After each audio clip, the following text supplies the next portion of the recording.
Hey, welcome to Minute 60. Tonight we're heading out into the countryside, but not the peaceful kind you imagine. These are 6 scary true countryside horror stories.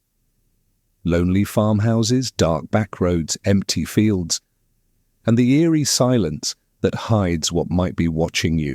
Where are you listening from tonight? Somewhere in the city or out in the countryside yourself? Drop a comment. I want to know who's brave enough to stay until the end. Now, keep your lights low, headphones on, and imagination ready. Because these stories aren't just unsettling. They might just follow you long after the video ends. The countryside has a way of swallowing sound, not all at once, not in silence, but in layers, like a blanket muffling the edges of the world. The hum of traffic fades first, replaced by the chirr of crickets. Then the city's chatter falls away, traded for the distant call of crows.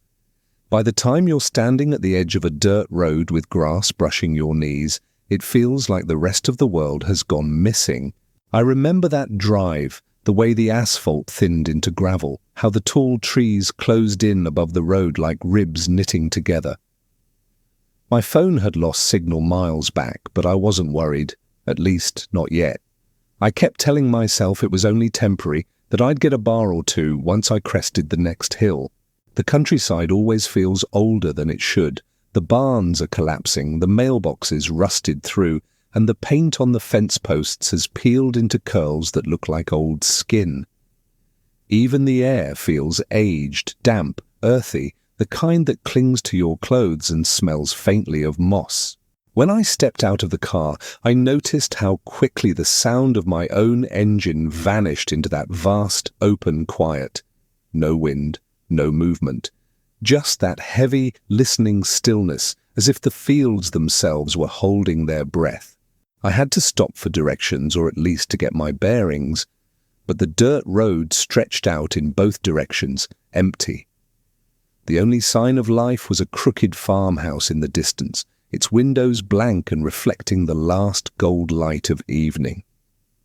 For a moment I thought I saw a figure by the fence, just a shape, unmoving, where the shadows stretched long across the field. When I blinked, it was gone. I told myself I was imagining things. That's what the countryside does to you. When you've spent too long surrounded by noise, silence starts to play tricks. A crow taking flight sounds like footsteps. A rustle in the grass feels like someone crouching low, watching.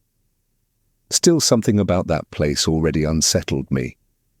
Maybe it was the way the road narrowed, swallowed by overgrown brush. Maybe it was the way the house seemed to lean just slightly toward me, as if straining to listen. And maybe, just maybe, it was because I knew, deep down, that I was very far from help. The sun was slipping behind the horizon, and the sky was painted in bruised purples and deep oranges. Twilight draped itself over the fields, and suddenly every shape seemed sharper, more deliberate. The farmhouse I had seen earlier was now closer, though it still felt impossibly distant. The shadows it cast stretched unnaturally long, twisting across the gravel road like dark fingers. As I walked toward it, my shoes crunching on loose stones, I realized how silent the countryside had become. No birdsong, no insects, no wind in the trees, just the echo of my own footsteps. Each step felt heavier than the last, as if the ground itself wanted me to stop, wanted me to think twice. The closer I got, the more details emerged. The house wasn't just old, it was abandoned. Boards were nailed over some of the windows, the paint had long peeled away, and the front door sagged slightly on its hinges. A thin wisp of smoke curled from the chimney, but it was grey and faint, almost like the house was exhaling. I called out, "Hello?" My voice sounded too loud, almost aggressive in the stillness. No reply. Just a quiet rustling from the overgrown weeds by the side of the house. My heart skipped. A breeze picked up, carrying the faint scent of something burnt and damp. I pulled my jacket tighter around me, feeling suddenly exposed. Something about the farmhouse felt aware, watching, waiting. I debated leaving. I should leave, but curiosity gnawed at me. Something about the way the evening light pooled around the front porch beckoned me forward, and I couldn't resist stepping onto the wooden boards. They creaked under my weight, moaning like the house itself was breathing. Inside, the air was thick, almost tangible. Dust motes floated lazily in the last streaks of light through the cracked windows. I could see remnants of life, a chair tipped over, a broken picture frame, faded curtains, but no footprints, no signs anyone had been here recently. Yet the smell of smoke and something else, something metallic, like iron, clung to the air. I moved through the rooms slowly, letting my eyes adjust.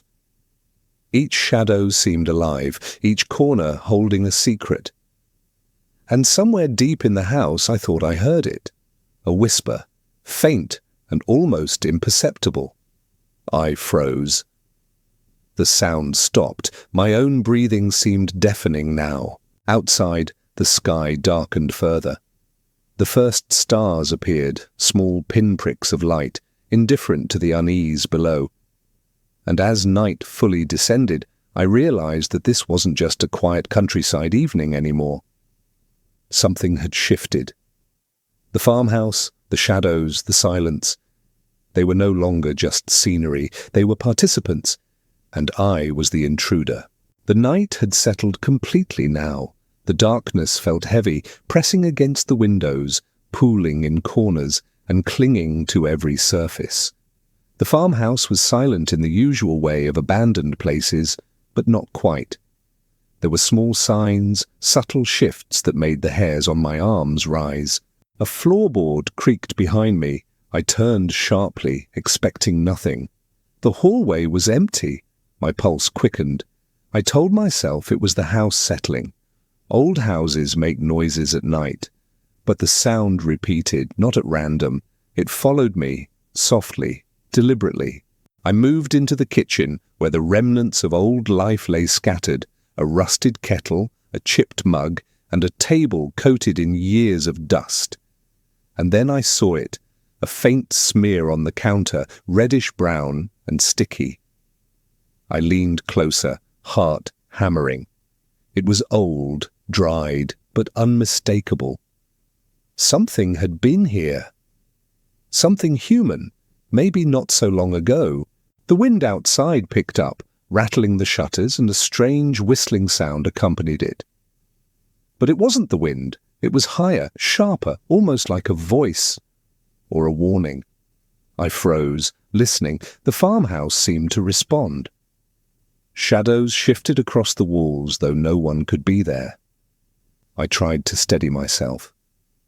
Rational thoughts, logic, none of it worked here. Every instinct screamed that I should leave, that I had trespassed too far. But my curiosity wouldn't let me. As I moved toward the staircase, I noticed footprints in the dust, barefoot, small but distinct.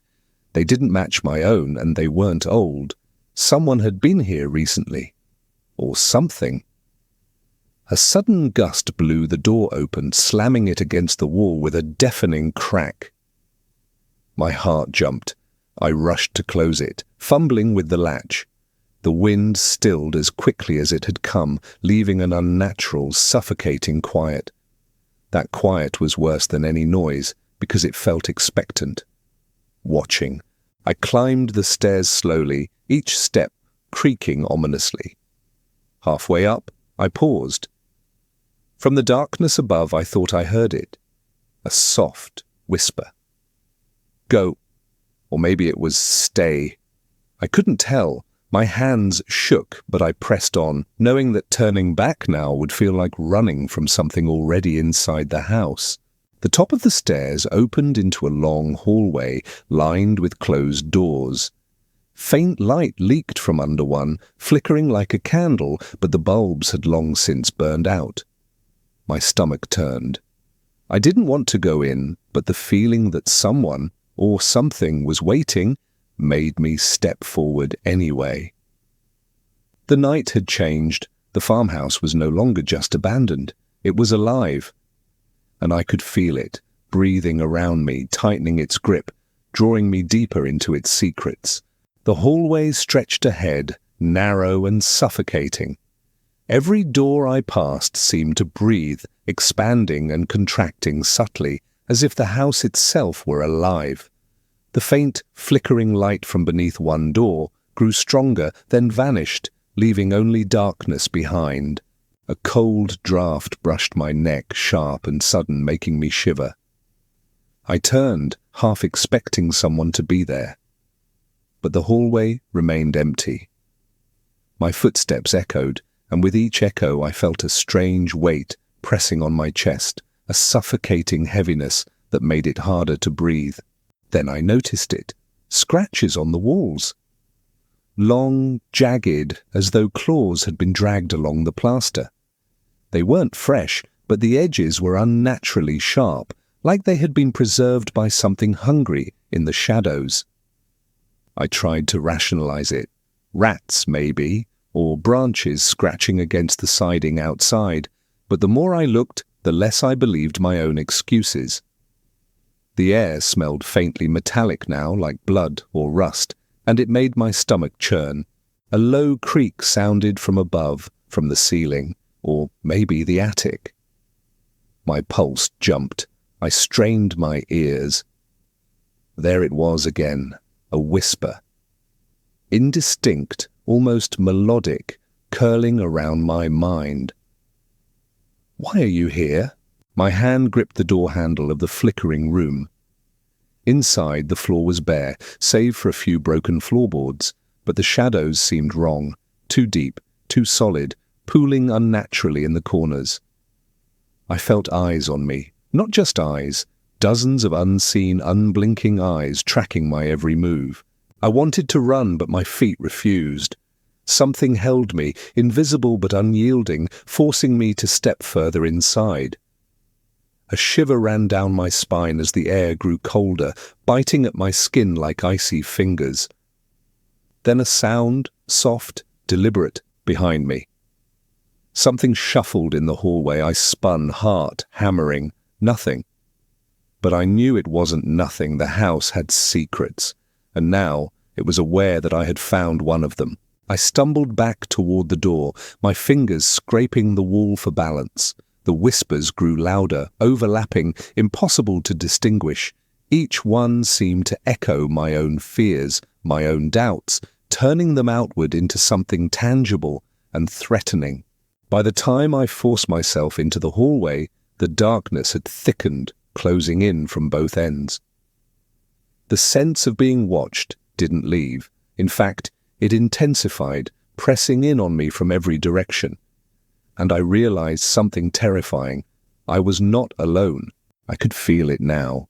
Every floorboard, every wall, every shadow of the house pressing against me, alive in a way that made my skin crawl. The air was thick, suffocating, and carried a faint, acrid smell, like smoke mixed with something I couldn't name. I tried to step forward, but the hallway seemed to stretch endlessly before me.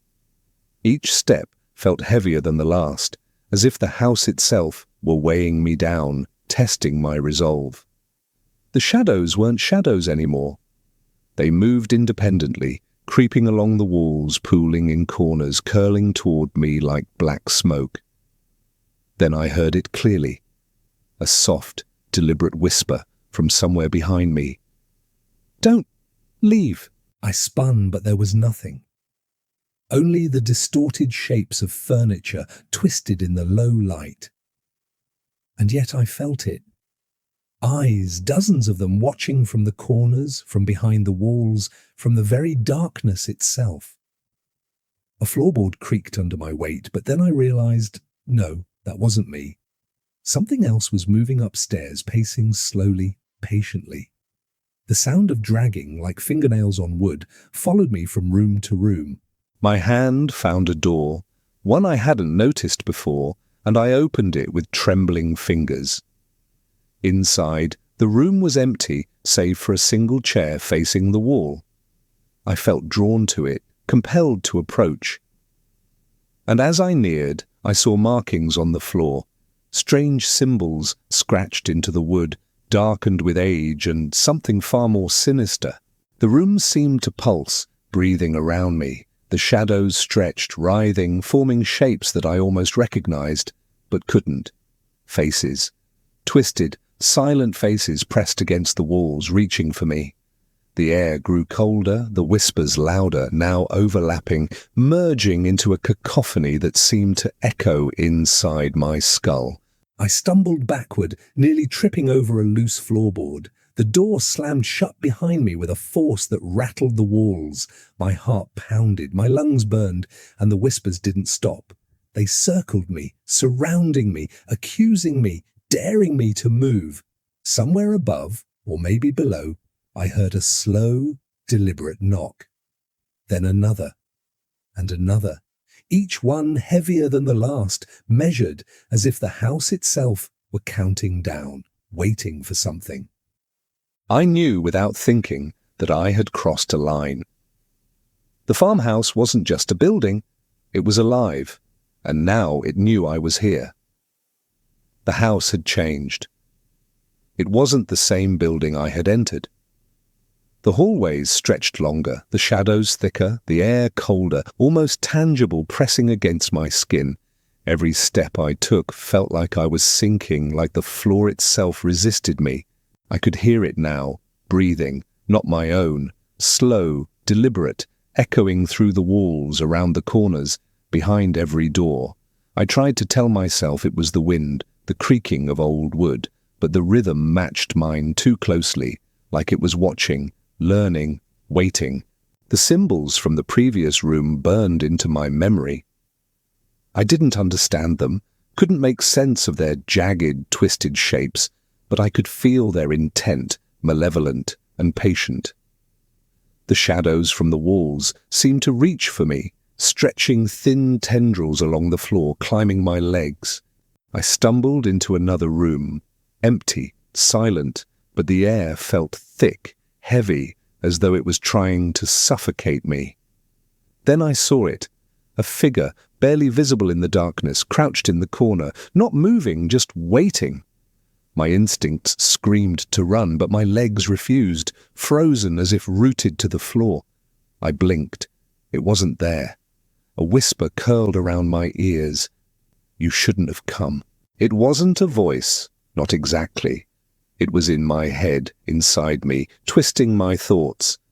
Panic surged, and I forced myself to move. Every doorway led to another hallway, another shadowed room, each more distorted than the last. The house had become a labyrinth, impossible to map, impossible to escape. I could hear footsteps now, soft, deliberate, following me. They weren't mine. I stopped. The sound stopped. I ran. The sound returned, matching my pace, faster, heavier. My heart raced. The walls seemed to breathe, expanding and contracting, pushing me back, daring me to leave.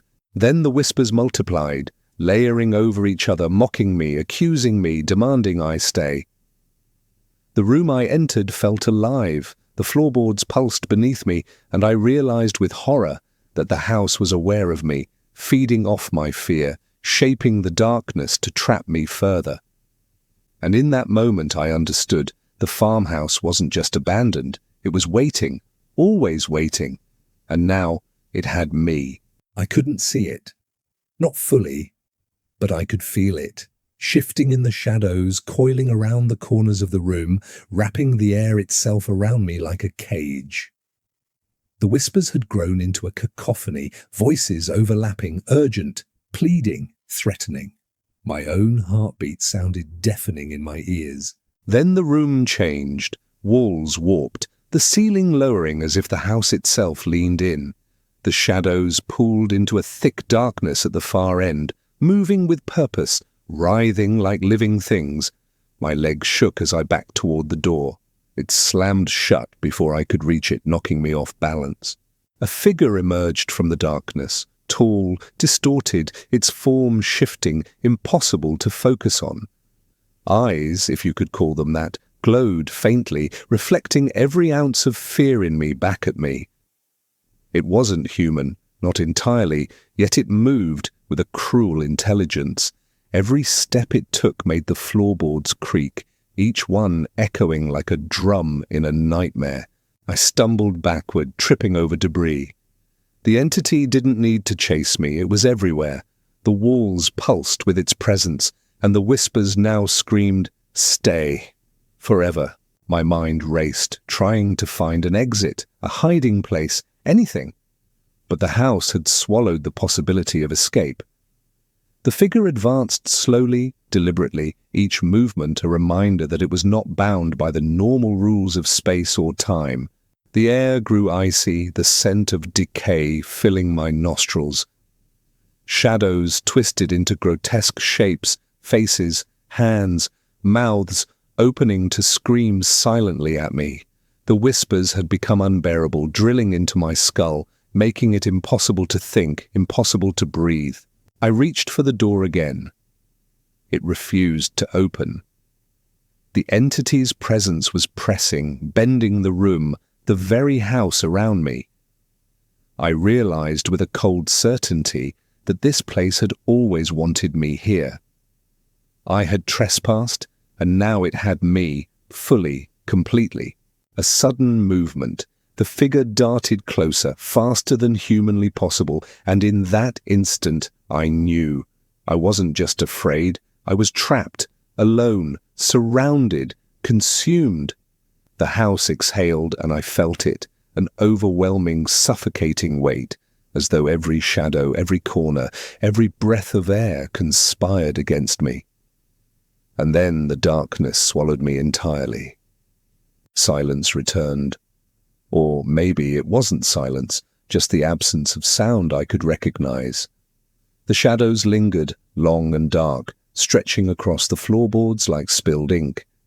The house seemed empty now, but I knew better. It hadn't let me go, it had only paused, satisfied for the moment that I understood my place. I found myself outside the front door. I couldn't remember opening it. The air was cool but not comforting. It carried the weight of the house's breath, heavy and damp. The fields stretched endlessly, bathed in moonlight, peaceful, or at least deceptively so. Every instinct screamed to look back, to run, to never return. But curiosity lingered, a stubborn itch at the back of my mind, and somewhere deep down I knew the house would still be there, waiting, patient, always patient. The farmhouse looked ordinary in the pale light of dawn, quiet and unassuming. But I knew the truth. Something unseen had touched me, and I would never forget it. Every creak in an old house, every shadow in a quiet room, every whisper in the wind, the memory of that night would follow me forever. And sometimes, when I'm alone, I swear I can hear it. Soft, deliberate, just at the edge of perception. Why did you leave? The countryside had returned to its ordinary quiet, but nothing would ever feel ordinary again. Not after that night. The night had ended, but the memory didn't fade. Even as the sun rose over the countryside, the shadows of that farmhouse lingered in my mind. Every creak in a quiet room, every rustle in the grass, every whisper of wind made me wonder, had it truly let me go, or had it simply marked me for something else? Some stories end quietly, leaving only a sense of unease. Others don't. And that's the thing about the countryside. Behind every serene hill, every quiet field, there are secrets waiting, secrets that refuse to stay buried. This next story is one of them, a story that begins with ordinary evening sounds, a familiar path home, and a sense of safety, but ends with something that no one could have anticipated.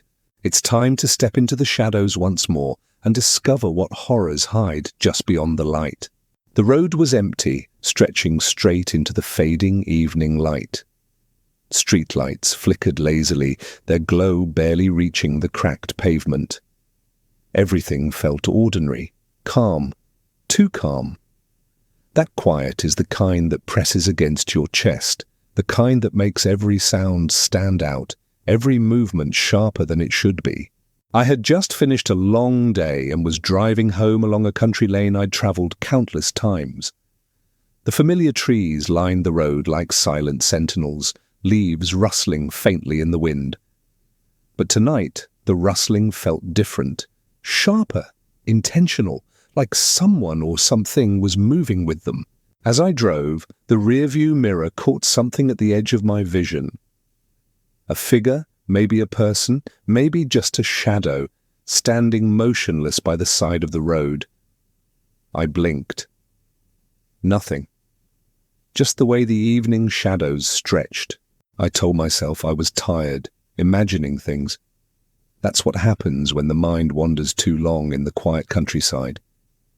But still, a small knot of unease formed in my stomach. The road wound deeper into the woods, narrowing as the trees leaned closer overhead. The fading sun left long streaks of orange light that mixed with the growing darkness, creating shapes that seemed to move when I wasn't looking directly at them. Then I heard it. A faint tapping, rhythmic, like someone walking on gravel behind my car. I glanced in the rearview mirror again. Nothing. The road was empty. Yet the sound persisted, keeping pace. Every instinct told me to speed up, to reach the safety of the town just a few miles ahead. But curiosity, or maybe fear itself, kept me moving at a steady pace, my eyes scanning the shadows for whatever, or whoever, was out there. And as the final rays of sunlight disappeared, I realized something terrifying. The quiet of the countryside wasn't peaceful. It was waiting, watching. And whatever it was already aware that I was here. Night had fully settled, wrapping the road in thick blackness. The streetlights were few and far between, their dim glow flickering like dying fireflies. Every tree along the roadside seemed to lean closer, their branches scratching against each other with a hollow, warning sound. I slowed the car, the tires crunching on gravel, listening. A faint movement caught my eye, a shadow shifting among the trees. It was too quick to be an animal, too deliberate to be the wind. My pulse quickened. Then I noticed another detail. Small glowing dots, barely visible at first, lining the edge of the road. Eyes, hundreds of them. They reflected the faint light from my headlights, unblinking, stationary. Some were low to the ground, others higher, as if perched in the branches. They didn't move, but the feeling of being watched was overwhelming. I tried to convince myself it was wildlife, maybe deer, maybe foxes. But the spacing was too precise, the stillness too calculated. Every instinct screamed that I was intruding on something far older, far more aware than I could understand. A sudden gust of wind rattled the car, and a whisper, barely audible, almost carried on the wind itself, brushed against my ear. "Don't look away!" I shivered and tightened my grip on the wheel. My eyes darted to the rearview mirror. For a split second I thought I saw a figure, crouched low, moving impossibly fast, keeping pace with me outside the car. Then it was gone. The road curved sharply ahead, disappearing into a pocket of darkness so deep it seemed unnatural, like the night itself was thicker there. I hesitated. Every instinct told me to turn back, to flee, but something, fear, curiosity, or stubborn defiance, pushed me forward. And that's when I realized this road, this quiet countryside lane, was no longer familiar. It had become a corridor leading straight into the unknown. And whatever waited in the darkness was aware that I had arrived. The headlights cut narrow beams through the darkness, illuminating the empty road ahead. But every time I glanced into the shadows at the roadside, I felt eyes on me, unblinking, calculating. The forest seemed alive, moving subtly even when there was no wind, the branches brushing against each other like fingers reaching out. Then I heard it. A whisper. carried faintly on the wind. Not words, not exactly, but a tone that felt like it had been meant for me. "Why are you here?" I froze, gripping the steering wheel tighter. The whisper repeated, growing clearer, more insistent. I blinked, trying to see its source. Nothing. Only the dark outlines of trees and the faint glimmer of eyes, far off in the underbrush. The car engine hummed, steady and reassuring, yet somehow it felt muted, distant. It was as though the night had swallowed the sound, leaving me exposed to something older, slower, and infinitely patient. A sudden movement caught the corner of my eye, a figure darting between the trees, too fast to be human, too deliberate to be an animal, and yet it felt intelligent, aware of me, tracking me. My stomach churned as adrenaline surged. I pressed the accelerator, but the road seemed to stretch, elongating unnaturally with every mile. The eyes in the darkness followed, shifting position subtly, always at the edge of perception. Every glance into the rearview mirror made my pulse spike. I thought I saw shapes, crouching figures, moving with uncanny speed, and yet, whenever I turned my head fully, nothing was there. The wind carried more whispers, overlapping now, a chorus of voices just beyond comprehension. "You shouldn't be here. Leave, or stay forever." My hands shook, and I realized with horror that the night had changed. The countryside was no longer familiar. Every sound, every shadow, every flicker of movement had become a warning, a signal that I was being watched, hunted, and I knew without question that whatever waited in those shadows was patient, patient enough to make me wish I had never started this drive at all. The road twisted deeper into the forest, narrower now, hemmed in by trees that seemed to lean closer with each passing mile. The shadows stretched unnaturally long, pooling in the corners of my headlights like thick, black liquid. The quiet that had once seemed peaceful was now suffocating, pressing against me from every side. Every rustle of leaves, every crack of a branch underfoot made me flinch. My pulse drummed in my ears. The eyes I had glimpsed before, the ones in the shadows, were still there. I could feel them, hundreds of them, just beyond the reach of light, watching, patient, calculating. Then the whispers returned. Softer this time, insidious, curling around my thoughts like smoke. "You can't leave. You belong here." I glanced into the rearview mirror again. A flash of movement, a silhouette crouched impossibly low to the ground, matched my every turn. It vanished the instant I tried to focus. My stomach turned. Panic rose, but my feet kept moving forward. The road seemed endless, curling in on itself, twisting like it wanted to trap me. Suddenly the car shuddered as if it had driven over something. I hit the brakes. Gravel skidded beneath the tires. There was nothing on the road, no branches, no rocks. Only darkness. The wind picked up, rattling the trees violently, carrying with it a chorus of whispers that seemed closer, urgent, impossible to ignore. I could feel the presence now, not just watching, but pressing closer, bending the shadows around me, guiding me towards something I didn't want to find. Every instinct screamed to turn back, but the road ahead seemed to have disappeared into blackness. The forest loomed like a wall, the trees closing in, the whispers twisting into shapes that almost looked human, almost alive. I realized, with a sinking certainty, that this night, this quiet countryside, was no longer ordinary. Whatever was out here didn't just observe, it waited, and now it was beginning to act. The headlights barely pierced the thick darkness now. The forest pressed in on both sides, trees leaning like spectators watching my every move. Every rustle of leaves, every snap of a twig made my pulse spike. The whispering had stopped, or at least it was no longer soft. It had become a low, insistent murmur, curling around my thoughts like smoke, impossible to ignore. Then I saw it, a shadow moving in the corner of my vision, shifting faster than any animal too fluid to be human. I jerked my head toward it. Nothing. But I knew it was there, just beyond the light, watching, waiting. A sudden movement to the left, another shadow, then another, multiplying, layering over each other, as though the darkness itself was alive. I could feel it pressing against the car, the air around me heavy, thick, suffocating. My hands shook on the wheel, gripping it like a lifeline. The whisper returned, louder now, closer. "You shouldn't be here.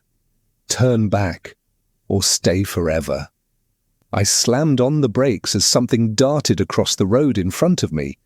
A figure, an animal, impossible to tell. The shape vanished into the trees before I could react.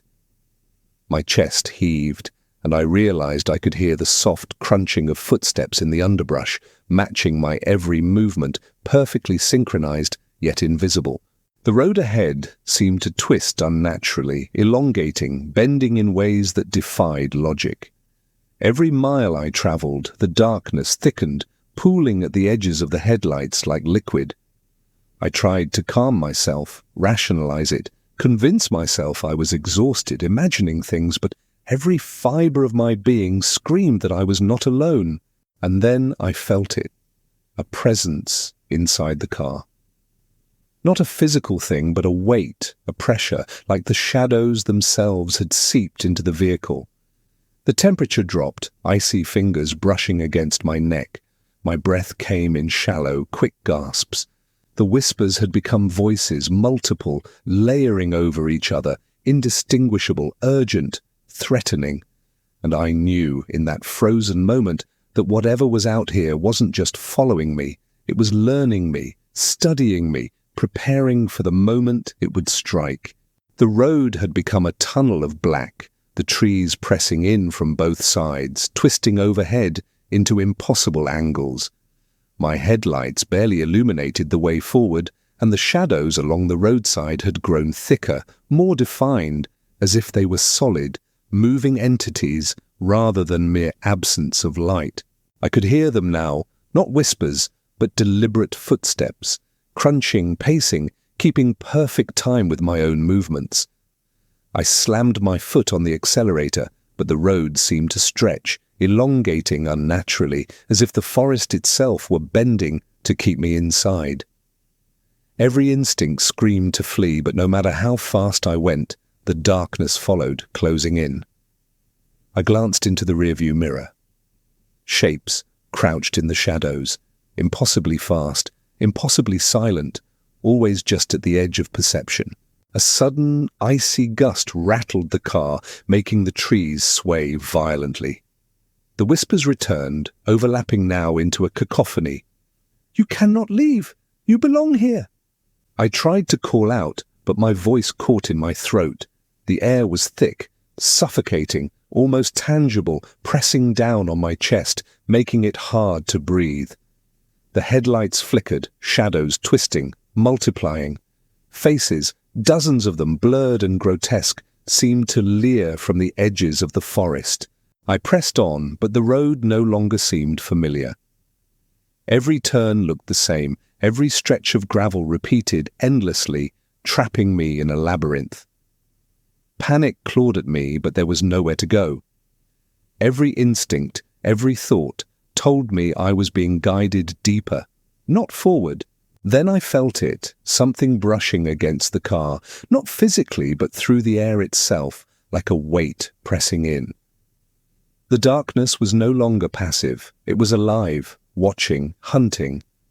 And I realized with cold certainty that the road, the forest and the shadows weren't just hiding in the night.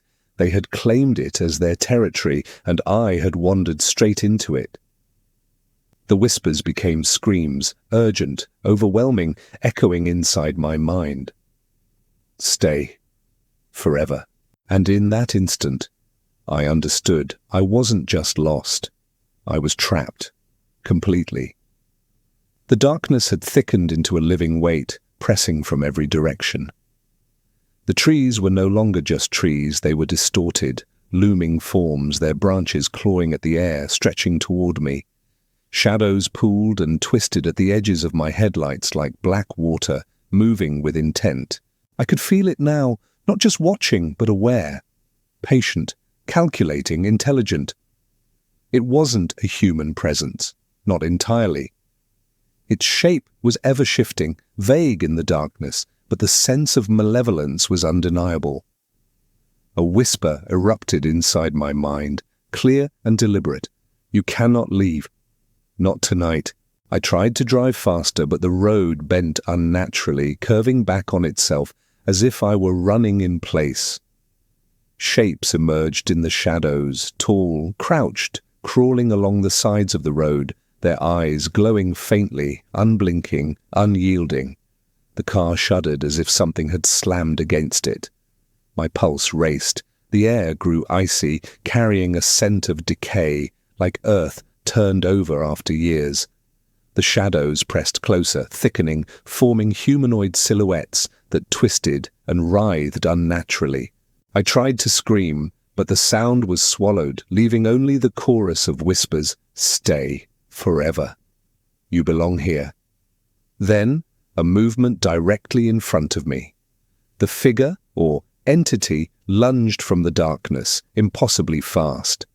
Its form blurred, changing, but the intent was clear: to stop me from leaving. I slammed on the brakes, swerving, but the road seemed to fold beneath me, trapping me in a loop of blackness and malevolence. Every instinct screamed to escape, but there was no escape. The forest had claimed me. The night had claimed me. The whispers, the shadows, the presence, they were all around, inside me, outside me, impossible to separate from reality. And I understood in a horrifying instant. I wasn't just being hunted, I was being consumed. The darkness wasn't going to let me go, not ever. The moment the entity revealed itself, I hit the accelerator, heart hammering. The road twisted beneath me, impossible and unending, while shadows seemed to chase, stretch, and coil around the car.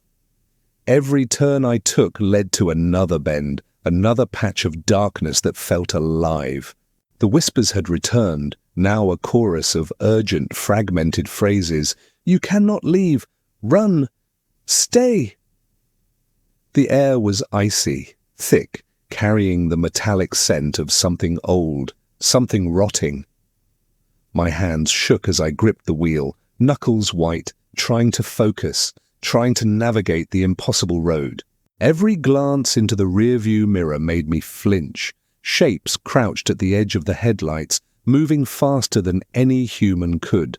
Branches lashed at the windshield, leaving streaks, scratches, and fleeting glimpses of something not entirely natural. I realized then I wasn't just being followed, I was being hunted, and the road itself seemed to conspire against me, bending, stretching, forcing me deeper into the forest. Panic took over, my vision blurred, breaths came in short, rapid gasps. The road ahead split into shadows and branches, impossible to navigate. The entity, or entities, were everywhere now, pressing in from the sides, above, behind. I could feel them, a living weight of darkness pressing into my chest, my mind, my very soul. The car swerved violently, sliding over gravel. The trees seemed to lean closer, closing in like a cage. A figure appeared directly in front of me, flickering between shapes, half human, half shadow. I jerked the wheel. The tires skidded, gravel sprayed. The car crashed into a ditch, metal groaning, the engine stuttering. For a moment, silence. But the weight of the darkness remained. The whispers had stopped, replaced by a low, deliberate, almost satisfied hum that resonated through the car and my chest. I dared not move. The entity loomed, just beyond the shattered windshield, a shapeless, looming presence, watching, waiting, patient. Dawn broke slowly, pale light filtering through the twisted branches. I was alone, or at least The entity was gone, hiding, waiting for the next moment. The car was damaged, stuck in the ditch, but I was alive, barely. The forest looked normal now, quiet, peaceful, but I knew better. I could still feel it, the lingering pressure, the whispers just beneath perception. You cannot leave. Not yet. I walked back to the road, each step heavy, heart still pounding. The road stretched before me, deceptively ordinary. But nothing would ever feel ordinary again. The entity, the darkness, the whispers, they had left a mark. Something unseen had touched me, and I knew the memory, the fear, would follow me forever. Even now, when I close my eyes, I can feel it, patient, waiting, always watching. And I know that one day the quiet countryside will call me back. The dawn had come, but the night's darkness had not fully left. Even in the soft light of morning, the memory of the road, the whispers, and the eyes in the shadows clung to me. Every rustle of leaves, every bend in a quiet road carried a reminder. The countryside is never truly empty. Some stories end, but their echoes remain. And sometimes those echoes are the first sign that the next horror is already waiting, just beyond sight, patient and deliberate. The second story had left a mark, a sense of unease that refuses to fade. But the countryside holds more secrets, and tonight another tale waits in the darkness. A tale that begins innocently with familiar roads and quiet fields, but ends in a way no one could have predicted. The shadows linger. And as the sun dips once more, you'll discover that some horrors don't rest, and some roads are better left unexplored. Step carefully, because story 3 is about to begin. The forest had a way of swallowing sound, not immediately, but in layers. First, the distant hum of cars, then the faint rustle of animals, and finally, the soft whisper of the wind itself. By the time I reached the cabin, I felt as though the rest of the world had disappeared entirely. The cabin stood alone at the edge of a clearing, its wooden walls darkened by age and moss. Smoke curled lazily from the chimney, but the air smelled faintly of damp earth and decay. It was supposed to be inviting, cozy even, but something about it unsettled me from the moment I stepped out of the car. The gravel crunched beneath my boots as I approached. The door hung slightly ajar, swaying with the breeze, making a hollow creak with each movement. My instinct screamed to leave, but curiosity and the stubborn desire to see what awaited pushed me forward. Inside, the cabin was dimly lit by the fading light of evening. Dust motes drifted lazily through cracks in the walls, and the smell of old wood and something faintly metallic lingered in the air. A rocking chair sat in the corner, unmoving, though I could almost swear it had shifted slightly since I entered. Every shadow seemed alive. Corners stretched deeper than they should, and the light from the small fireplace flickered as though something beyond the flame watched my every move. The air was heavier here, thick with a presence I could not name. I explored slowly, my fingers brushing over rough-hewn walls, old furniture, and broken floorboards. The wind outside howled through gaps in the logs, carrying a faint whisper, almost indistinguishable, like a secret the forest itself was trying to tell me. You shouldn't be here. Even the forest beyond the cabin windows felt wrong. Still, too quiet, patient, waiting. And somewhere deep in the shadows I could sense it.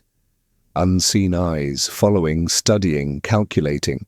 The cabin was alone, yes, but not empty. And I had just walked into its waiting. The evening had fully fallen, and the forest outside the cabin was a black void, its silence pressing in through the cracks in the wooden walls. Every sound I made, the shuffle of my boots, the creak of floorboards, the subtle click of my flashlight, seemed amplified, echoing unnaturally, as though the cabin itself were listening. A faint breeze rattled the windows, carrying a whisper I couldn't place. At first, I thought it was the wind, or perhaps my imagination. But then it came again, soft, deliberate, curling around my mind. You don't belong here. I froze, my heart hammering. The rocking chair in the corner rocked slightly, not fully, just enough to make my stomach knot with unease. I tried to convince myself it was the uneven floor, a trick of the wind. But something in the air told me otherwise. Shadows moved independently of the firelight, pooling in corners, twisting into shapes that were almost human, almost animal, but never quite real. My flashlight flickered, and in that brief darkness, I thought I saw a figure crouched just beyond the beam, waiting, patient. The cabin felt smaller now, the walls pressing closer, the ceiling lower. Every instinct screamed to leave, yet my feet rooted themselves to the floor, frozen by the sense that looking away, even for a moment, might allow the presence to strike. Another whisper, louder this time, filled the room. "Why did you come here?" I turned quickly toward the corner, and the shadows recoiled, as if aware of my gaze. But the sensation of being watched intensified, crawling across my skin, making my hair stand on end. The cabin, once ordinary, had become a living entity, and I was its intruder. The forest outside remained unnervingly silent, yet I knew the darkness had eyes, and those eyes had followed me in. I realized with a sinking certainty that the cabin wasn't just haunted by echoes of the past. It was alive in its own way, patient, intelligent, and waiting for me to make the next wrong move. The cabin felt alive now, every creak and groan amplified, echoing through the empty space. I could sense it moving, shifting just beyond my vision. The shadows in the corners of the rooms seemed to thicken, stretching closer, writhing almost like smoke, and the air grew colder, sharper, biting at my skin. A sudden thump echoed from the loft above, making my heart skip. Footsteps? I froze, straining my ears. The sound repeated, slow and deliberate, as though something or someone was pacing, waiting, watching.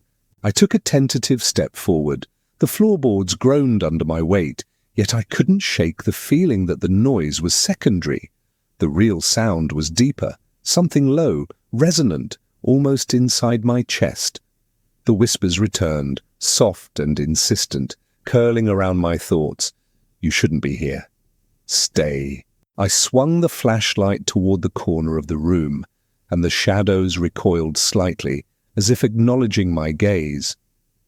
Then the rocking chair moved, just a little, back and forth, like a pulse in the darkness. My pulse matched it unconsciously, a rhythm I couldn't control. Another sound, a scrape, slow and deliberate, came from the loft stairs.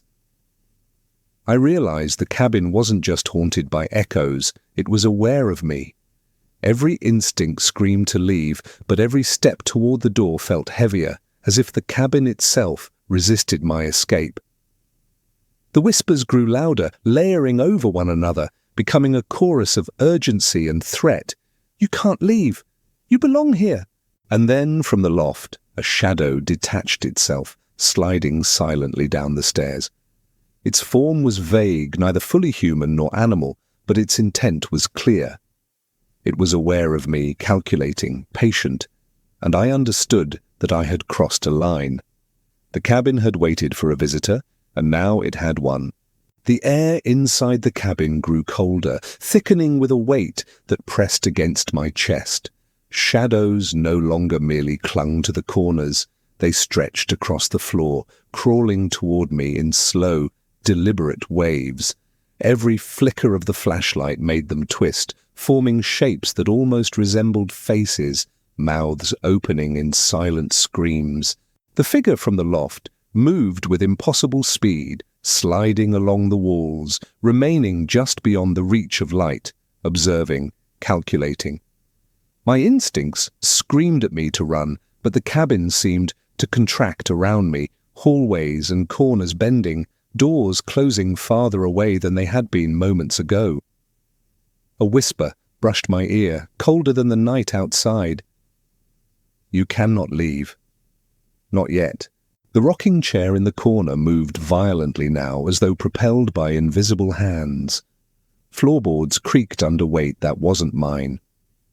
I backed toward the door, but the shadows shifted, cutting off my path. The air smelled of damp earth and something metallic, like blood, but worse, unplaceable, ancient. Every instinct told me I was not just being watched, I was being hunted. Every movement, every breath, every glance drew the presence closer.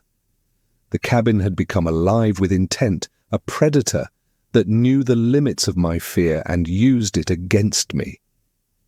I realized then that escape wasn't just difficult, it was impossible. The walls pulsed, shadows moved with intelligence, and the whispers intensified into a chorus, pressing inside my mind. Stay, stay forever. I stood frozen, feeling the presence inch closer with every heartbeat, the darkness wrapping around me like a living thing, patient, unyielding, and aware that I had trespassed into its world. The shadows no longer waited in corners. They stretched across the floor, rising, writhing, curling around the edges of the cabin, as if reaching for me. The air was icy, pressing against my skin, carrying the faint metallic scent of something long dead.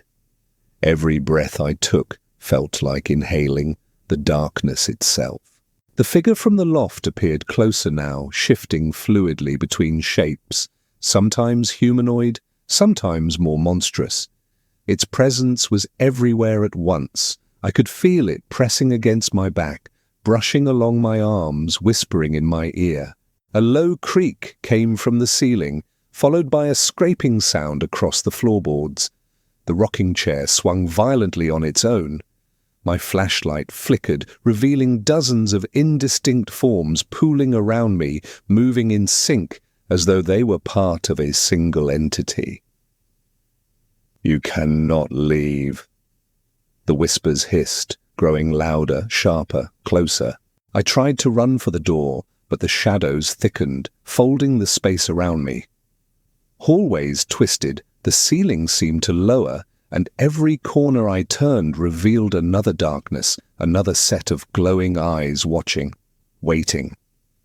I realized with sinking terror that this cabin wasn't just haunted, it was alive. It breathed, thought, and hunted. The air seemed to thrum with intent, pulling me deeper into its grasp. Every instinct screamed to escape, but the shadows were faster, stronger. I could feel their weight pressing me down, their presence crawling over my skin, whispering promises of eternal night. And in that moment, I knew. The cabin had claimed me, and it was only beginning to show its true nature. The cabin felt alive, pulsing with malevolence. The shadows no longer lurked. They lunged, stretching toward me, curling around my legs, walls, and the ceiling like thick smoke. Every step I took was met with resistance, as if the darkness itself had weight, and every breath I drew was thick, choking, contaminated by the presence around me. The figure from the loft moved faster now, sliding along walls, creeping over furniture, its form blurred yet distinctly aware of me. I realized it wasn't just stalking me, it was toying with me, learning my movements, anticipating every choice. The whispers became urgent, almost unbearable, layering over one another. "You cannot leave. Stay. Forever." The sound was inside my skull now, vibrating with every heartbeat, echoing off the walls. I ran for the door, but it shifted, warped, the doorway elongating, folding into a black void. I slammed against it, my hands shaking, but it was like pushing against smoke. The shadows responded, thickening, rising to shoulder height, pressing in, bending the light from my flashlight until it barely illuminated the room. Something cold brushed my neck. Not air, not wind, something solid, heavy, sentient. I spun around, but nothing was there. Only the swirling darkness, alive, watching, calculating. The cabin was no longer a structure. It was a trap. Every instinct screamed to escape, yet there was nowhere to go. The shadows pressed closer, the whispers grew louder, and the presence revealed its patience. It was here, it was aware, and it had all the time in the world. I understood then, with bone-deep certainty, that the cabin didn't just want me afraid, it wanted me broken. The shadows coalesced into a shape, enormous and fluid, yet unmistakably aware. Its form was ever-shifting, part humanoid, part nightmare, with eyes like black pits reflecting nothing but void. The air grew thick, heavy, carrying the scent of damp earth and something metallic, something that made my stomach twist in fear. The whispers had become a roar inside my head. You cannot leave, this is yours, forever. I stumbled backward, my flashlight flickering and dying. Darkness swallowed the room instantly, and the presence moved with it, wrapping around me like water. Every corner I turned revealed new shapes, faceless figures, stretching arms that recoiled just out of reach, yet somehow touched me. The rocking chair in the corner slammed against the wall on its own. Floorboards groaned under weight that wasn't mine. The cabin itself seemed alive, bending, warping, walls leaning in, ceilings lowering. The entity wasn't just outside me, it was inside me, filling the air, pressing against my mind, pushing me toward the center of the room. Then it spoke, not a whisper this time, but a voice clear in my head, commanding, omnipresent. "You belong to me now!" I tried to flee, but the door had vanished.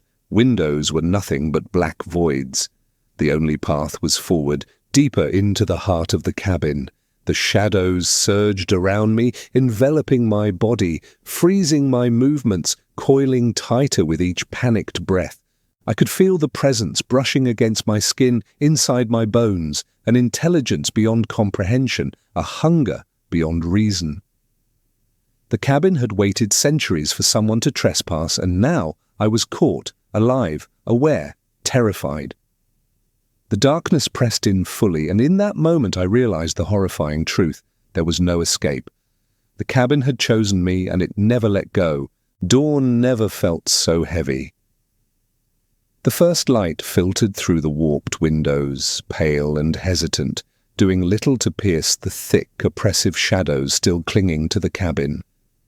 The air was colder now, still carrying the weight of something ancient and patient. I was alone, or at least I thought I was. The rocking chair sat still, but the imprint of presence lingered, an invisible mark in the dust. Every floorboard, every wall seemed to hum faintly, a subtle pulse that resonated inside my chest. The cabin wasn't empty, it never would be. Stepping outside, the forest appeared deceptively calm, sunlight streaming through leaves, birds chirping. Yet I could feel it, the eyes in the shadows, the whispers riding on the wind. I had survived, but survival didn't mean escape. The cabin had claimed a piece of me, something unseen yet undeniable. Even now, walking away, I could sense it, patient, waiting, watching, and I knew with certainty that one day, if I strayed too far into the quiet countryside again, it would be ready, waiting to remind me that the cabin never forgets. Some places are never truly empty.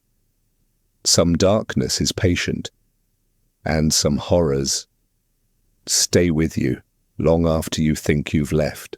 The dawn had come, but the shadow of the cabin still clung to my mind. Even as the sunlight filtered through the trees, I could feel it, patient, silent, waiting. Some horrors never leave, and some places leave a mark you cannot wash away. The forest seemed peaceful now, but I knew better. Behind every rustle of leaves, every quiet stretch of road, there are secrets that wait, watching, always watching. The third story had ended, but the unease it left behind was only a prelude. Out there, beyond familiar paths and open fields, another tale waits in the darkness. A story of ordinary places hiding extraordinary terror, of calm evenings shattered by unseen forces, and of people discovering that some watchers are impossible to ignore. Step carefully, because Story 4 is about to begin. The country road stretched endlessly, flanked by fields that swayed gently in the evening breeze. From a distance, the farmhouse appeared peaceful, warm lights glowing from the windows, smoke curling lazily from the chimney. It looked like a place of comfort, a refuge from the world. But as I approached, a feeling of unease settled in my chest, a low, insistent thrum that something was off. The air smelled faintly of damp earth and something metallic, subtle but unmistakable. Every instinct told me to turn back, but curiosity, or perhaps stubbornness, kept me moving forward. The gravel driveway crunched under my tires, each sound unnaturally loud in the stillness. The fields seemed to watch, the tall grass shifting, as if something moved beneath it. I told myself it was the wind, but the sensation of being observed would not leave. I stepped out of the car, boots sinking slightly into the damp earth. The farmhouse doors were closed, but the warm light inside didn't feel inviting.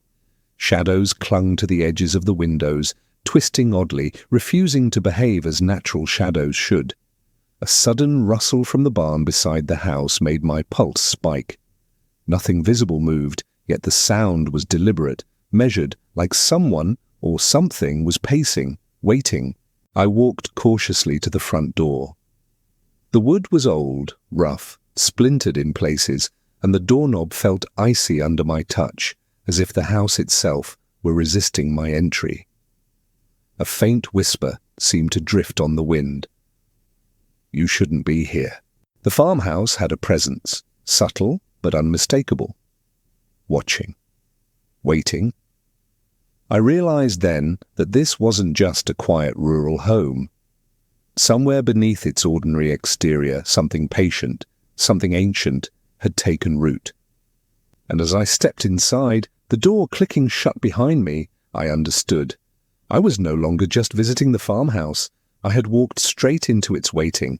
The interior of the farmhouse was deceptively ordinary. Dust lined the corners, and the faint smell of old wood mingled with the lingering scent of smoke from the fireplace. Yet every sound seemed amplified, the creak of the floorboards, the soft hum of the fridge, even my own breathing. I moved slowly, exploring room by room. The furniture was old but intact, yet there was an emptiness to the house that felt unnatural. Shadows clung to corners, stretching longer than they should, moving subtly when I wasn't looking directly at them. The wind outside whispered through cracked windows, but the silence inside was more disturbing. No chirping birds, no distant sounds of the countryside. It was as if the world beyond the farmhouse had paused, holding its breath along with me. A faint creak above me made me freeze. The attic door, slightly ajar, swayed as if touched by an invisible hand. I told myself it was just the wind, but the hair on my arms stood on end. Then came the whispers. Soft, barely audible at first, curling around my thoughts like smoke. "You shouldn't be here. Leave while you can." I tried to ignore them, moving cautiously toward the kitchen. Plates were stacked neatly, untouched, yet I could feel a presence pressing against the edges of the room, just beyond my perception. The farmhouse wasn't empty. Something was patient, observing, learning my every move. I realized with a creeping dread that the silence wasn't peaceful. It was waiting. And in that waiting, the farmhouse was alive, aware of me, aware of my trespass, and unhurried in its anticipation. The longer I stayed in the farmhouse, the heavier the air became. It wasn't just cold, it was oppressive, pressing against my chest and filling my thoughts with unease. The shadows seemed to shift when I wasn't looking, pooling in corners, stretching across the walls in unnatural ways. A soft thump came from the hallway behind me. I spun around, flashlight cutting through the darkness, but the hall was empty. My pulse raced. The sound repeated, slow, deliberate, measured, like footsteps pacing, but without a visible source. In the living room, the rocking chair moved again. Not slowly, but suddenly a sharp motion that made me flinch. I wanted to rationalize it. Old floorboards, drafts, exhaustion. But deep down, I knew it wasn't ordinary. A door creaked open somewhere else in the house. I walked toward it cautiously, heart hammering. The room beyond was empty, but the temperature dropped, and I could feel a weight, as if invisible eyes were pressing down on me from every angle. The whispers returned, faint but insistent.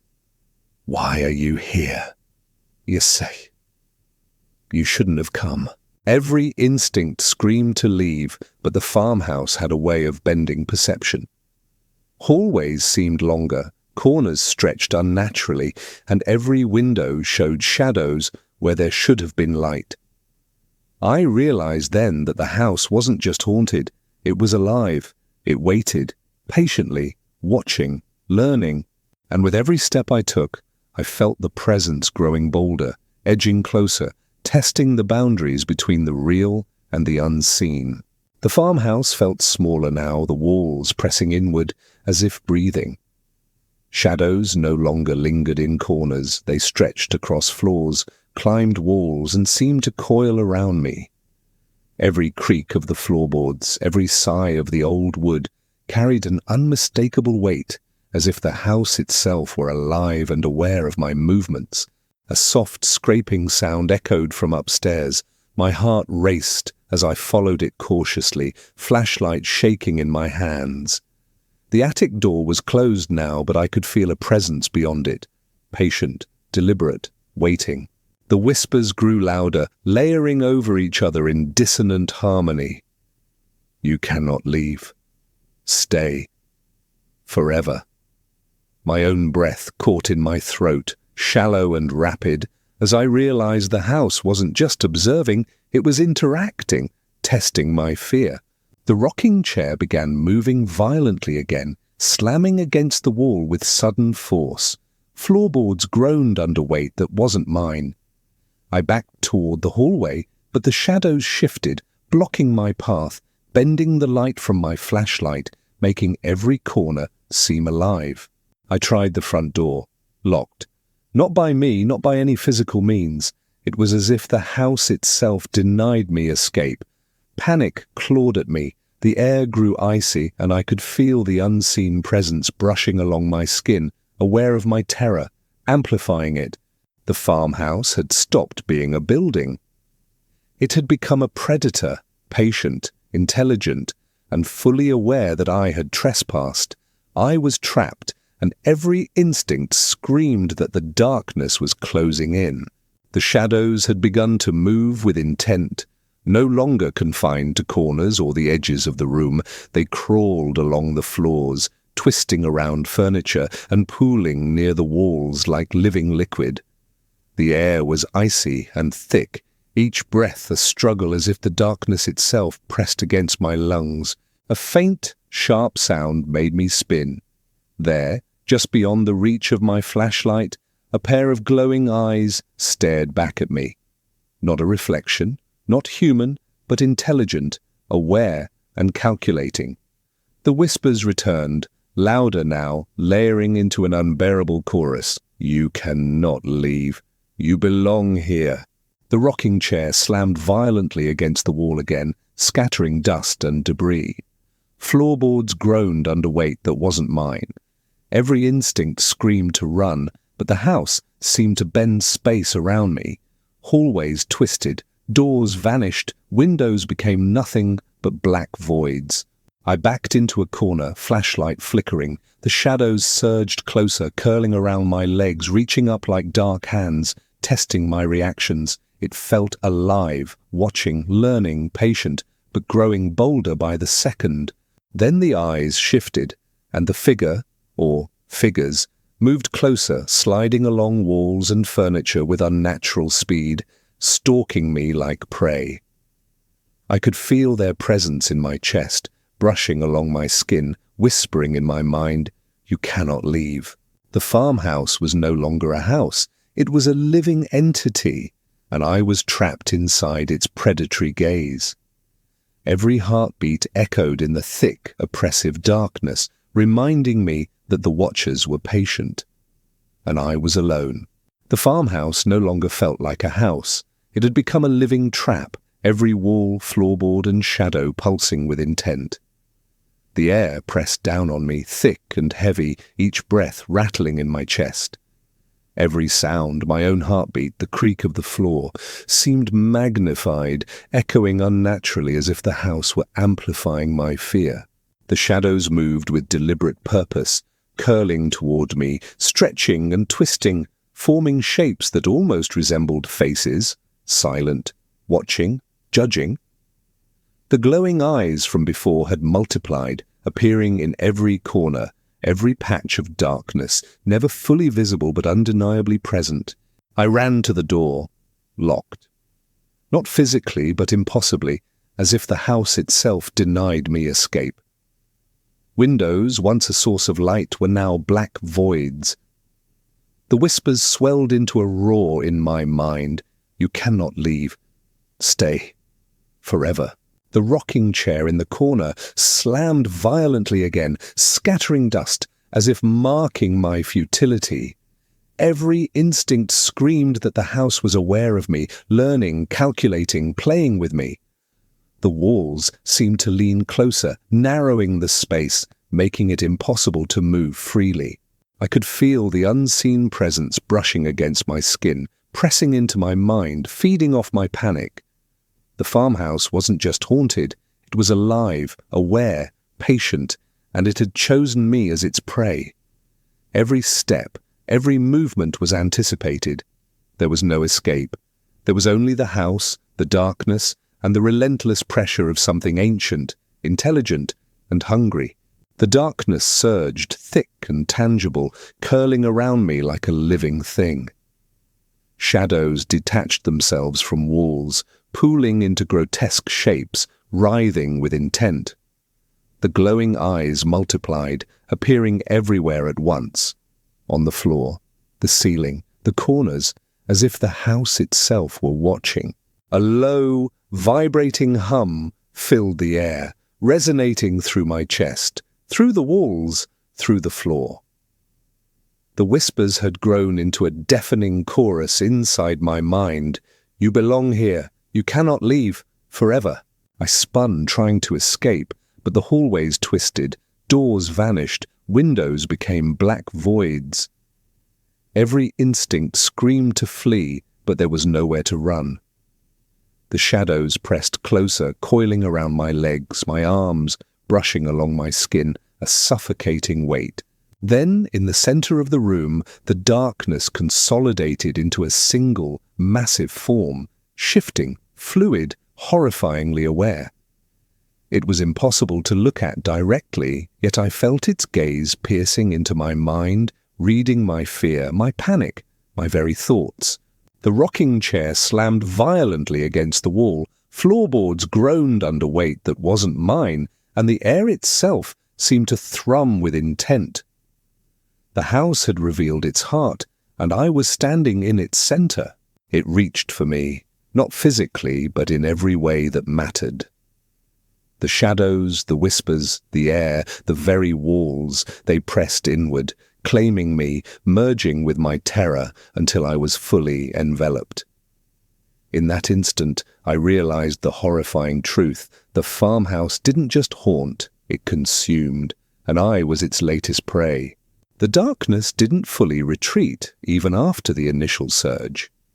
The shadows had withdrawn slightly, but they lingered, coiling in corners, stretching along walls and pooling near the ceiling like ink in water. Every movement I made seemed to stir them, each step echoing unnaturally through the house.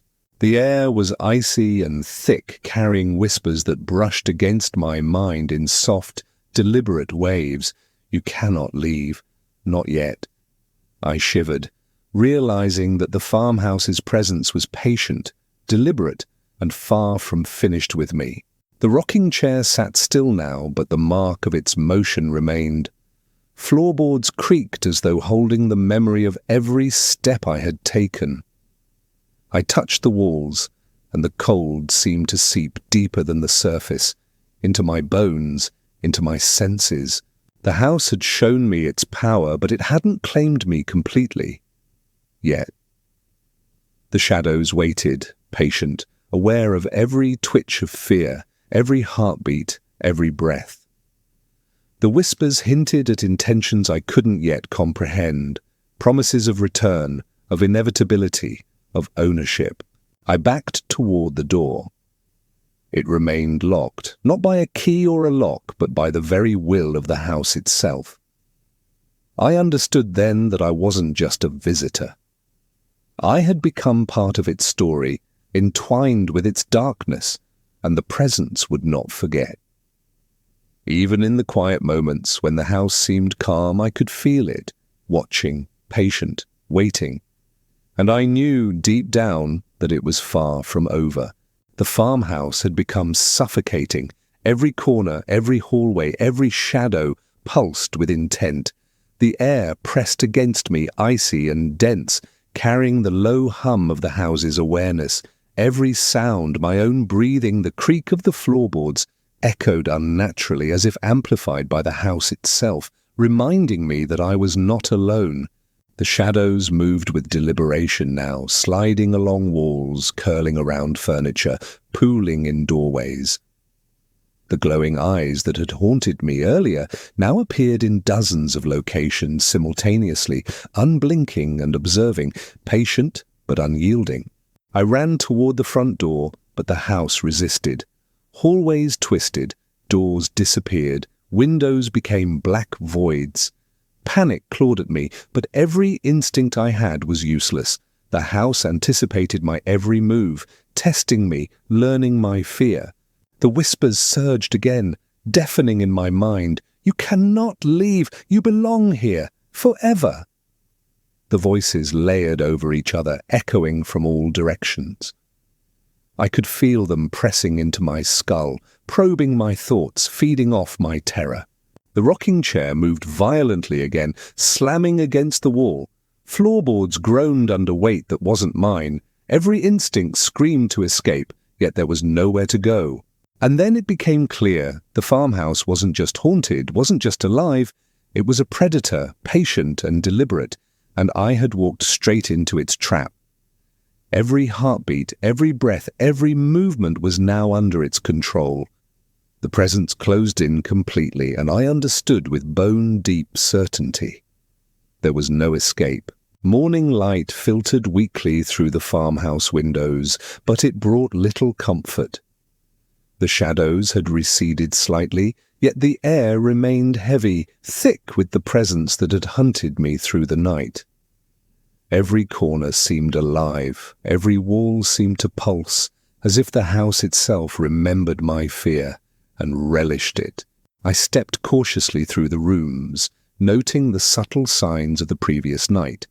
The rocking chair slightly askew, the floorboards groaning faintly, and the faint metallic scent lingering in the air. The farmhouse had allowed me to survive, but only barely. It had marked me, claimed a piece of me, and I knew that it would never forget.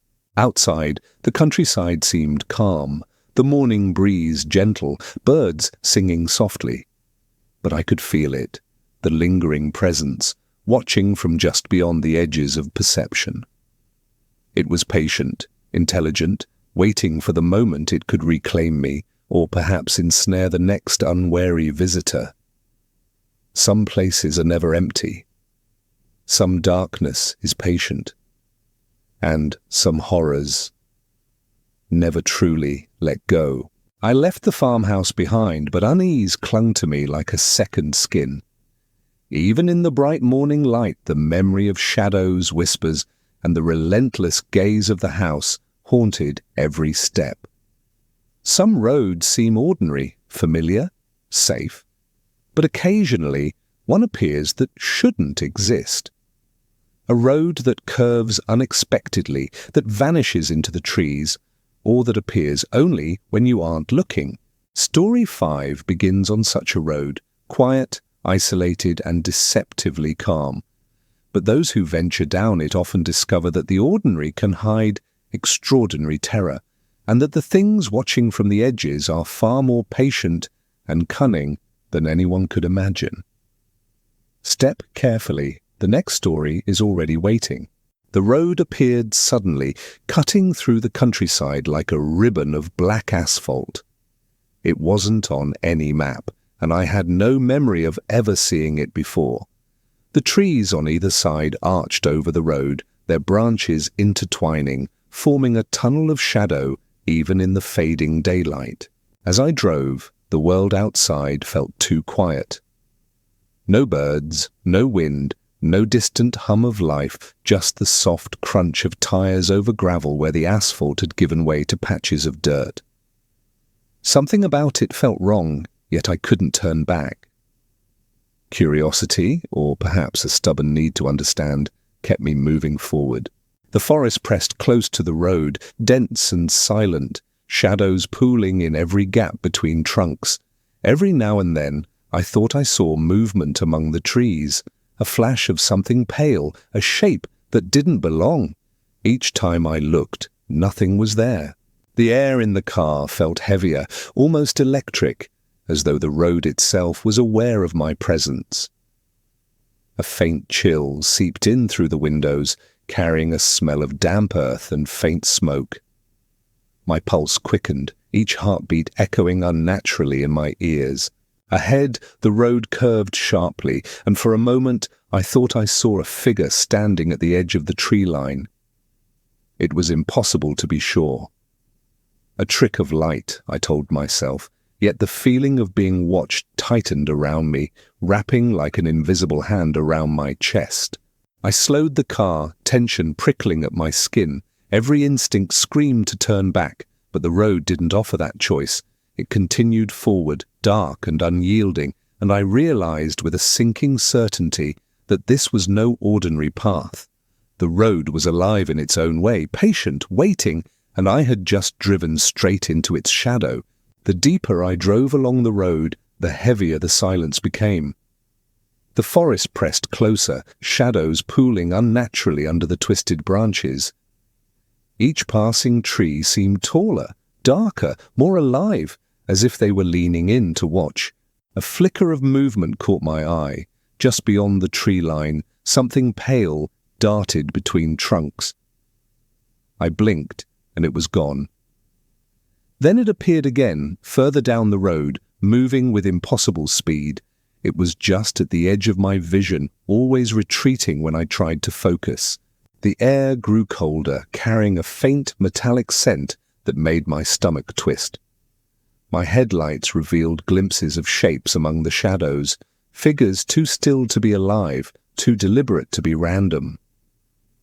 Each time I slowed to look, the road behind me seemed to stretch unnaturally as though it had shifted while I wasn't paying attention.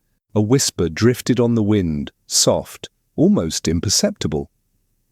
"You shouldn't be here."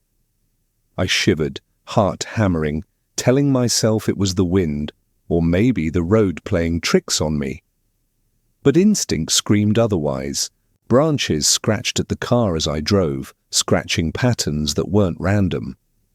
Shapes formed in the shadows, faces, hands, eyes, but whenever I looked directly, there was nothing. The road had rules I didn't understand, and breaking them seemed dangerous. I realized then that this road wasn't just a path through the forest. It was a trap, patient and intelligent, designed to draw me in, to test me, to make me notice, or perhaps to make me vanish. The darkness ahead wasn't ordinary night. It was alive, waiting, and I had just become part of its game. The road felt narrower now, as though the trees had inched closer together. Shadows pooled unnaturally under the branches, stretching across the asphalt like dark fingers.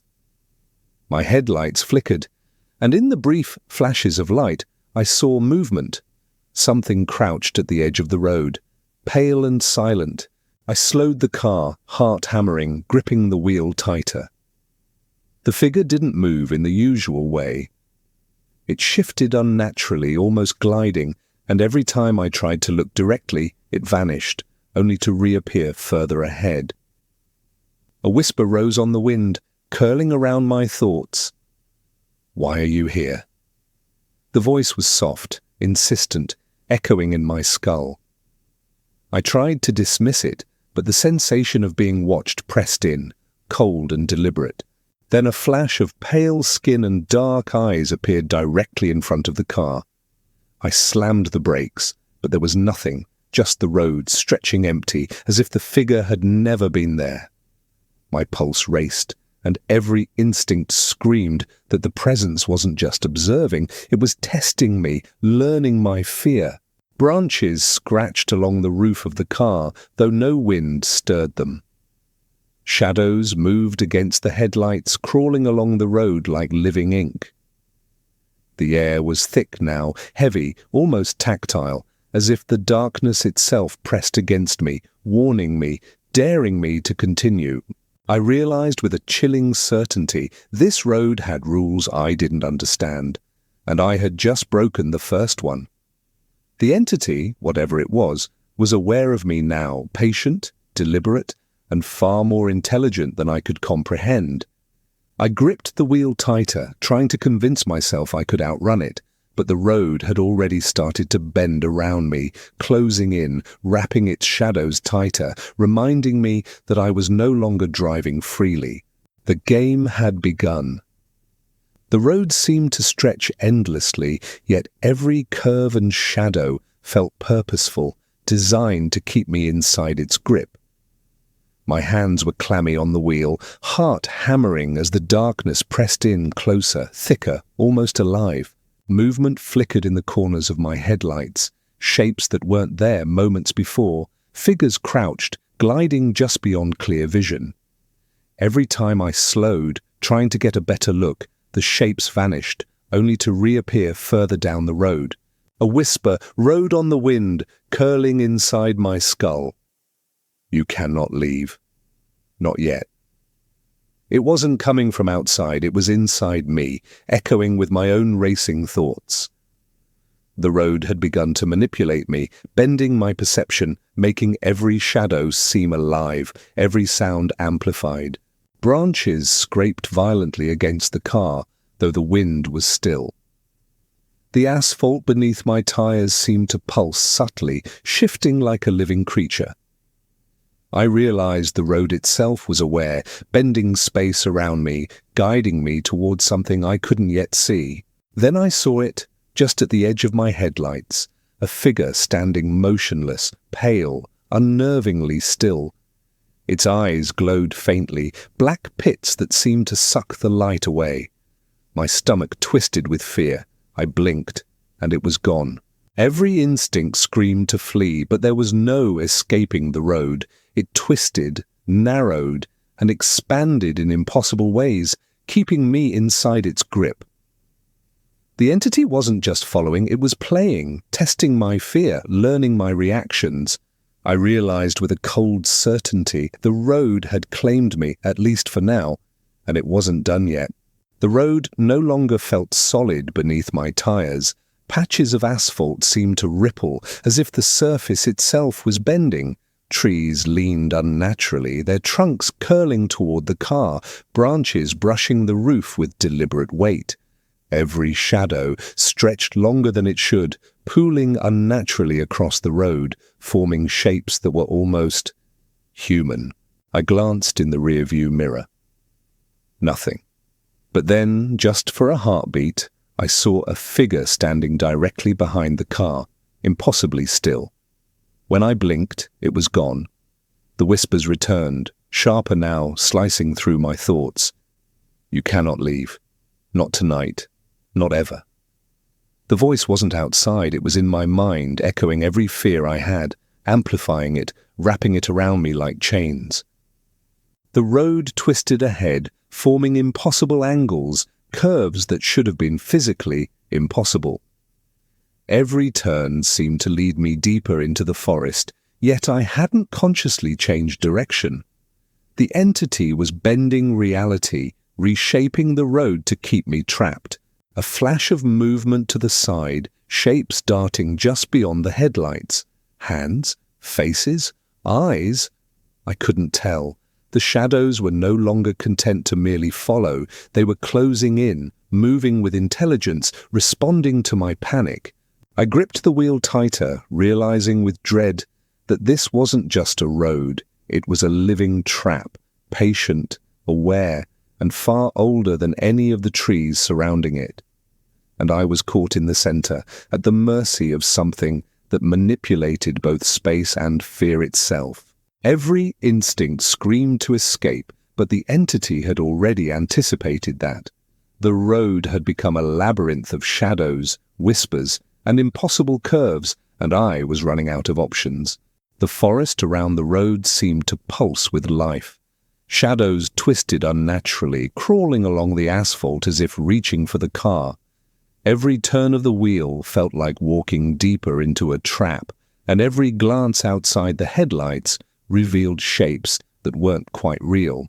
Human, yet distorted, fleeting, and always just beyond focus. A sudden thump on the roof made me jump, my heart hammering. Nothing should have been up there, yet the car shuddered under the force. The whispers echoed, louder now, layering over themselves. "You cannot leave! You are mine!" The rearview mirror caught something, a flicker of pale skin, black eyes standing directly on the road behind me. I slammed the accelerator, but the figure didn't move like it should. It was everywhere and nowhere at once, a shifting presence that bent reality around it, manipulating space to maintain its pursuit. Branches scraped violently against the windows, though the wind was still. Tires skidded over what felt like uneven terrain, yet the road beneath me was flat. Every instinct screamed to stop, to reverse, to find a way out, but the road refused. It stretched, curved, and bent impossibly, keeping me inside its grip. I could feel the entity's awareness pressing in, brushing against my mind, testing me, feeding on my fear. Every heartbeat was amplified, echoing through the silence, reminding me that I was alone, exposed, and entirely at the mercy of something patient and intelligent. I realized with a cold certainty that this was no longer a road. It was a predator, and I was its prey. Escape was not a matter of speed or direction. It was a matter of surviving its patience. The road ahead no longer made sense. Curves appeared where none should exist, trees leaned impossibly close, and the asphalt twisted under the tires like a living, writhing thing. My headlights caught glimpses of pale figures darting between the trees, vanishing when I tried to focus. The whispers had grown into a relentless chorus. "You cannot leave. You belong here. Forever." Each word drilled into my mind, amplifying my fear, turning my thoughts into a cage I couldn't escape. Branches clawed at the car, scratching the roof, scraping the sides. Shadows pooled across the asphalt, moving against the direction of the car, as if the road itself was alive, shaping space to trap me. I gripped the wheel tighter, knuckles white, heart pounding with a mix of dread and adrenaline. Then a figure appeared directly in front of me, pale, thin, impossibly still. I slammed the brakes, but the road didn't respond. It twisted beneath the tires, extending forward, curving in ways my mind couldn't process.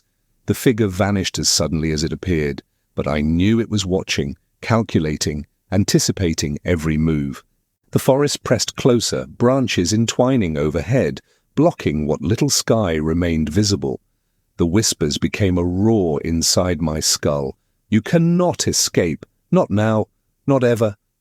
I realized then, with a sinking dread, that the entity didn't just manipulate the road. It controlled perception itself, space, time, reality, and I was entirely within its grasp. The game had escalated. There was no turning back. The road had become a maze of impossible angles, curves, and shadows.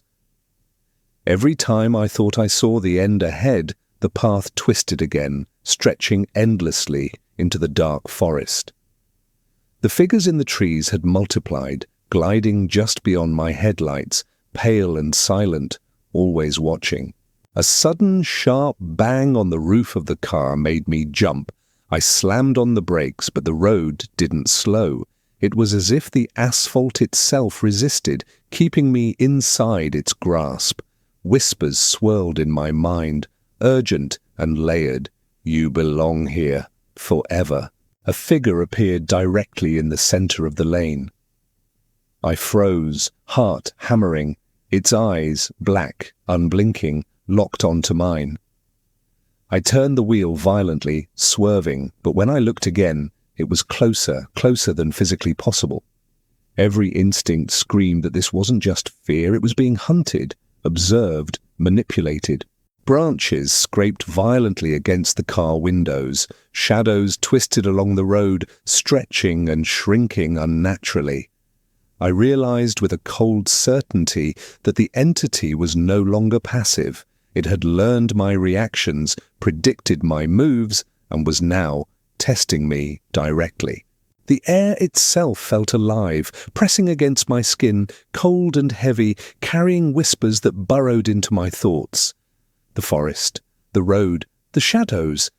They weren't just surroundings anymore. They were extensions of the predator, each movement designed to disorient, terrify, and trap me completely. Panic surged. There was no turning back. Every instinct screamed to flee, but escape was impossible. I was caught in its labyrinth, its game, and it was patient, deliberate, and unstoppable. The road had claimed me, and it wasn't finished yet. The road had become a living trap. Every turn, every shadow, every whisper seemed designed to keep me inside, to crush any thought of escape. Trees leaned impossibly close, their branches scraping the car with deliberate force, while shadows twisted across the asphalt like black liquid.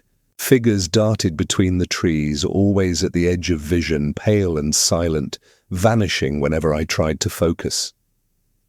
The whispers had become a relentless storm in my mind. You cannot leave. You belong here. Forever. I clutched the wheel, knuckles white, heart pounding, realizing that the road was anticipating every move, every instinct, every fear.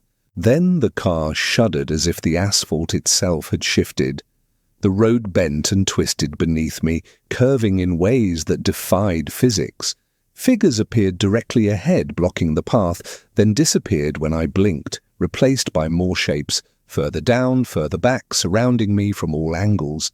The air grew thick, almost tactile, pressing into my chest, filling my lungs with cold dread. I realized with bone-deep certainty the road wasn't just a trap, it was a predator. It fed on fear, manipulated space, and I was entirely within its grasp. Every instinct screamed to run, to escape, but the road had consumed all options. There was no turning back, no way forward that wasn't already predicted and controlled. I was trapped, hunted, and entirely at the mercy of something patient, intelligent, and merciless. The final moments before the climax were closing in, and I could feel the entity readying its ultimate test.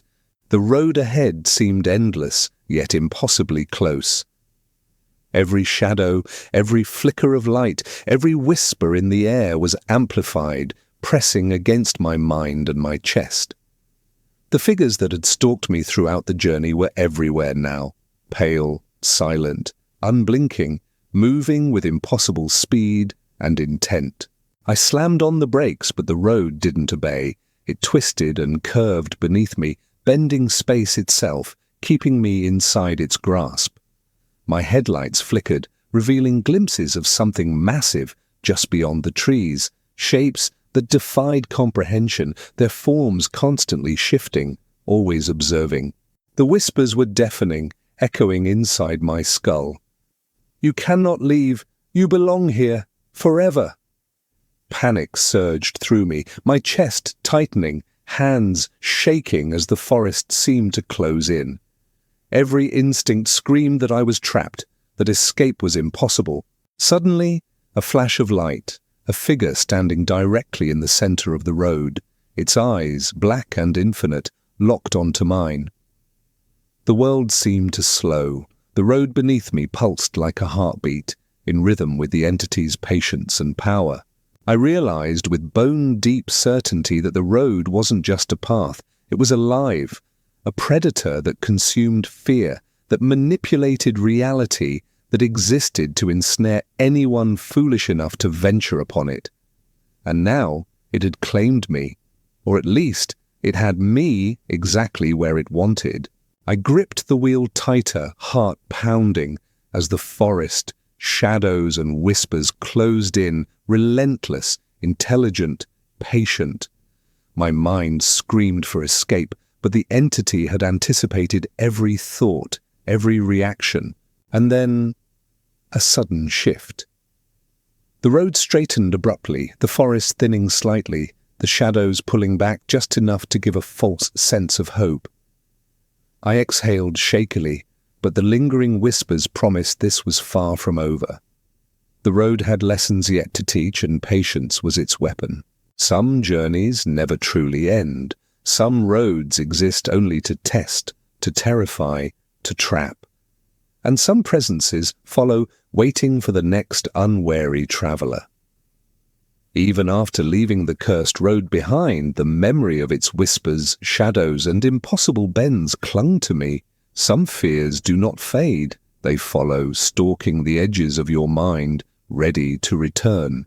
Story 6 begins in a place both familiar and unnerving, a small, abandoned cabin shrouded in thick fog, the kind of place that seems empty, but feels as if someone, or something, is watching, patient, waiting, and aware of every sound, every breath, every step. As the fog thickens and the night falls, it becomes clear. Some horrors hide, not in roads, but in corners of the world, where light barely reaches. Step carefully. The next story is already waiting. The fog rolled in thick and heavy, blanketing the countryside in a ghostly silence. I could barely see the outline of the cabin ahead, a small, abandoned structure, its windows dark, its roof sagging under years of neglect. The surrounding trees were shrouded in mist, their twisted branches reaching out like skeletal fingers. Every step toward the cabin was met with an unsettling stillness. No birds sang, no insects buzzed. Only the soft crunch of my boots on the damp earth broke the silence. The air was cold, carrying the faint scent of wet leaves, decayed wood, and something metallic I couldn't place. I paused at the edge of the clearing, staring at the cabin. The door hung slightly ajar, moving gently in the foggy breeze. My instincts screamed to turn back, but curiosity, or perhaps a stubborn sense of inevitability, kept me moving forward. As I stepped closer, a whisper curled through the fog. "You shouldn't be here." I froze, scanning the misty trees, but no one was there. Only the faint movement of shadows at the edge of my vision hinted at something unseen, patient, and aware. The cabin's windows reflected nothing, yet I felt eyes on me, pressing into my mind, watching, waiting. Every step toward the door made the silence heavier, the fog thicker, and my pulse louder in my own ears. I reached the threshold. The air inside smelled of damp wood, mildew, and faint smoke. A chill ran down my spine as the door creaked open, revealing a dim interior, shrouded in shadow. The floorboards groaned under my weight, each sound echoing unnaturally, like the house itself was alive and aware of my presence. Something inside moved, just a flicker in the corner of my vision, but when I turned, nothing was there. The fog outside pressed against the windows, blurring the line between inside and out, between reality and something else, something patient, waiting, and very much alive, I realized then that this cabin wasn't just abandoned. It was a trap, a sentinel, a place where time, space, and perception bent to something beyond comprehension. And I had just stepped inside. The cabin felt colder inside than the fog outside. Each step I took on the creaking floorboards echoed unnaturally, as if the shadows themselves were listening. Dust motes floated lazily in the dim light filtering through the grimy windows, yet the air was thick, heavy, and somehow alive. A whisper drifted through the room, soft and deliberate. "You don't belong here." I spun around, but there was no one. Only shadows pooled in the corners, stretching unnaturally along the walls, twisting and flickering like smoke in slow motion. I moved toward the fireplace. The hearth was cold, but the smell of faint smoke lingered, mixed with damp wood and something metallic, something faintly sweet and sickly.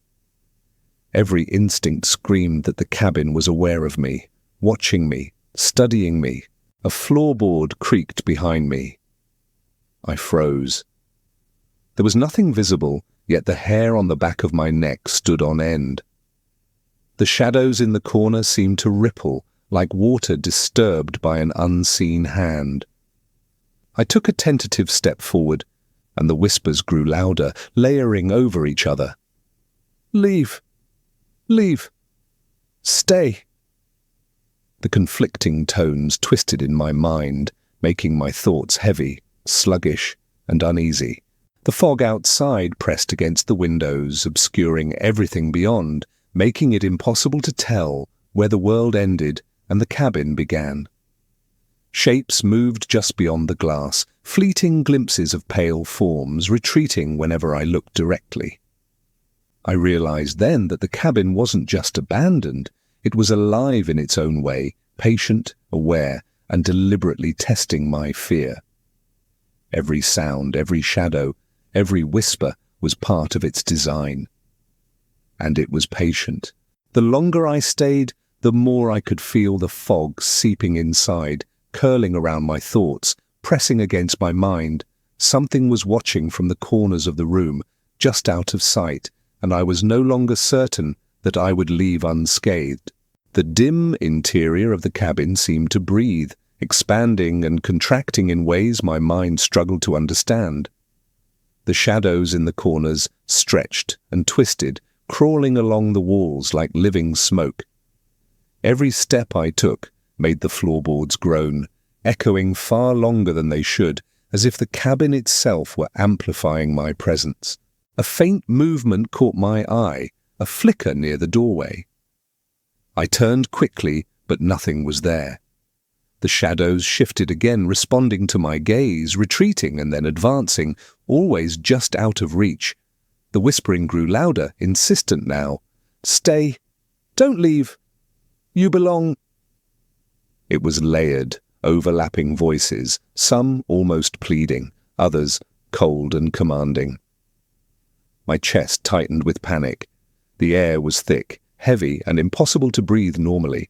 I walked toward the back of the cabin, hoping to find some logical explanation, some door, some window I hadn't noticed. But every corner I turned revealed the same oppressive darkness, the same shifting shadows. The layout of the cabin seemed wrong. Hallways were longer than they should be, rooms stretched farther than possible. It was as if the house itself bent reality to contain me. A sudden thump from above made me jump. The ceiling had shifted, or maybe it hadn't. My mind wasn't sure anymore. The shadows pooled at the edges of the room, forming vague shapes, faces, and hands that disappeared when I looked directly. I realized then, with a shiver of terror, that the cabin wasn't just haunted. It was alive. Every shadow, every creak, every whisper was deliberate. It knew I was here. It was studying me, testing me, and waiting for the moment to fully claim my attention. And perhaps more. The fog outside pressed against the windows like a living curtain, hiding the world and making the interior of the cabin feel like the only reality left. And in that suffocating stillness, I understood that the true danger wasn't just what was visible, it was what lingered just beyond perception, patient, aware, and hungry. The fog outside thickened, curling around the cabin like fingers pressing against the windows. Inside, the shadows had grown bolder. Shapes flickered at the edge of my vision, faces, pale and twisted, forming briefly in the corners of the room before melting back into darkness. I froze as one face lingered longer, staring with hollow black eyes, its mouth opening silently, whispering words my mind couldn't process. I blinked, and it vanished, leaving only the oppressive weight of the cabin pressing in on me. A chair scraped across the floor by itself, though the air was still. Floorboards groaned as if someone, or something, was pacing above me, though I knew the second floor had collapsed long ago. Every instinct screamed that the cabin was not empty, that it had been waiting, patient and deliberate, for a visitor to provoke its attention. Whispers swirled in the room, louder now, overlapping, echoing inside my head. "You shouldn't be here. You belong... Stay." Each voice tugged at my thoughts, warping reality, making me question whether I was moving at all or merely trapped in a waking nightmare. I moved toward a doorway and suddenly stopped. The room beyond seemed impossible, stretched and distorted, with shadows moving independently of any logical light source. Faces appeared in the misty corners, staring, judging, watching every twitch of fear. The air grew colder, heavier, pressing against my skin. My pulse pounded, and I realized I wasn't just in an abandoned cabin anymore. I was inside something alive, patient and malevolent. Every creak, every flicker, every shadow was an extension of its awareness, and it was slowly drawing me in. I took a deep breath, forcing my legs to move forward, knowing that the deeper I ventured, the more the cabin's influence would surround me. And the deeper I went, the more I understood. Some places are never empty, and some horrors wait patiently, hungry for attention, ready to ensnare anyone who dares enter. The interior of the cabin had begun to shift. Walls stretched farther than they should, angles warped impossibly, and doorways appeared where none existed moments before. The space was alive, bending and twisting around me, reacting to my fear. Shadows pooled in the corners, thick and viscous, curling along the walls like living smoke. Faces appeared, pale and distorted, their hollow eyes following my every movement. I could feel them studying me, judging me, waiting for a single misstep. A floorboard groaned under my weight, but I wasn't sure it was my step that caused it. The ceiling seemed lower, pressing down with an invisible weight, and the air grew colder, biting at my skin. Every breath felt heavy, as if the fog from outside had seeped into my lungs. The whispers were relentless now, overlapping in chaotic harmony. "You cannot leave. Stay. We are patient. Forever." Each word drilled into my mind, twisting my thoughts, making reality slippery and uncertain. I turned a corner, and the room seemed to stretch endlessly ahead. The door I had entered through vanished. The window frames warped, and the fog outside pressed impossibly close, as if it had entered with me, sealing the cabin in a suspended, nightmarish bubble. I realized with a shiver that the cabin wasn't just haunted, it was aware. It was manipulating space and perception, forcing me to confront fear directly, testing my resolve. Every shadow, every whisper, every subtle shift in the walls was deliberate. The cabin waited patiently, watching, learning, and I was trapped within its design, a visitor in a place that had no intention of ever letting me leave. The cabin had fully come alive. Walls seemed to pulse subtly, expanding and contracting, as though inhaling and exhaling, synchronized with my own ragged breaths. The shadows were no longer confined to corners. They slithered across the floor, crawling up the walls, pooling around furniture in shapes that suggested eyes, mouths, and claws. I stumbled forward, clutching the nearest wall for support, but it was like touching something that resisted me. The texture shifted under my hand, soft and almost rubbery in one moment, hard and splintered the next. Whispers flooded my mind, louder now, layered over themselves. You can't leave. You belong forever. A figure flickered in the hallway, tall, thin, impossibly still. Its face was pale, eyes black voids, and it tilted its head slowly, studying me with deliberate patience. When I blinked, it was closer, closer than possible, and then vanished, as though absorbed into the wall itself. I could hear movement above, even though the second floor had long since collapsed. Footsteps, slow and deliberate, echoed across the ceiling, synchronized with a low thrum that vibrated through the floorboards into my chest. My pulse raced, and my legs refused to move as fast as my mind demanded.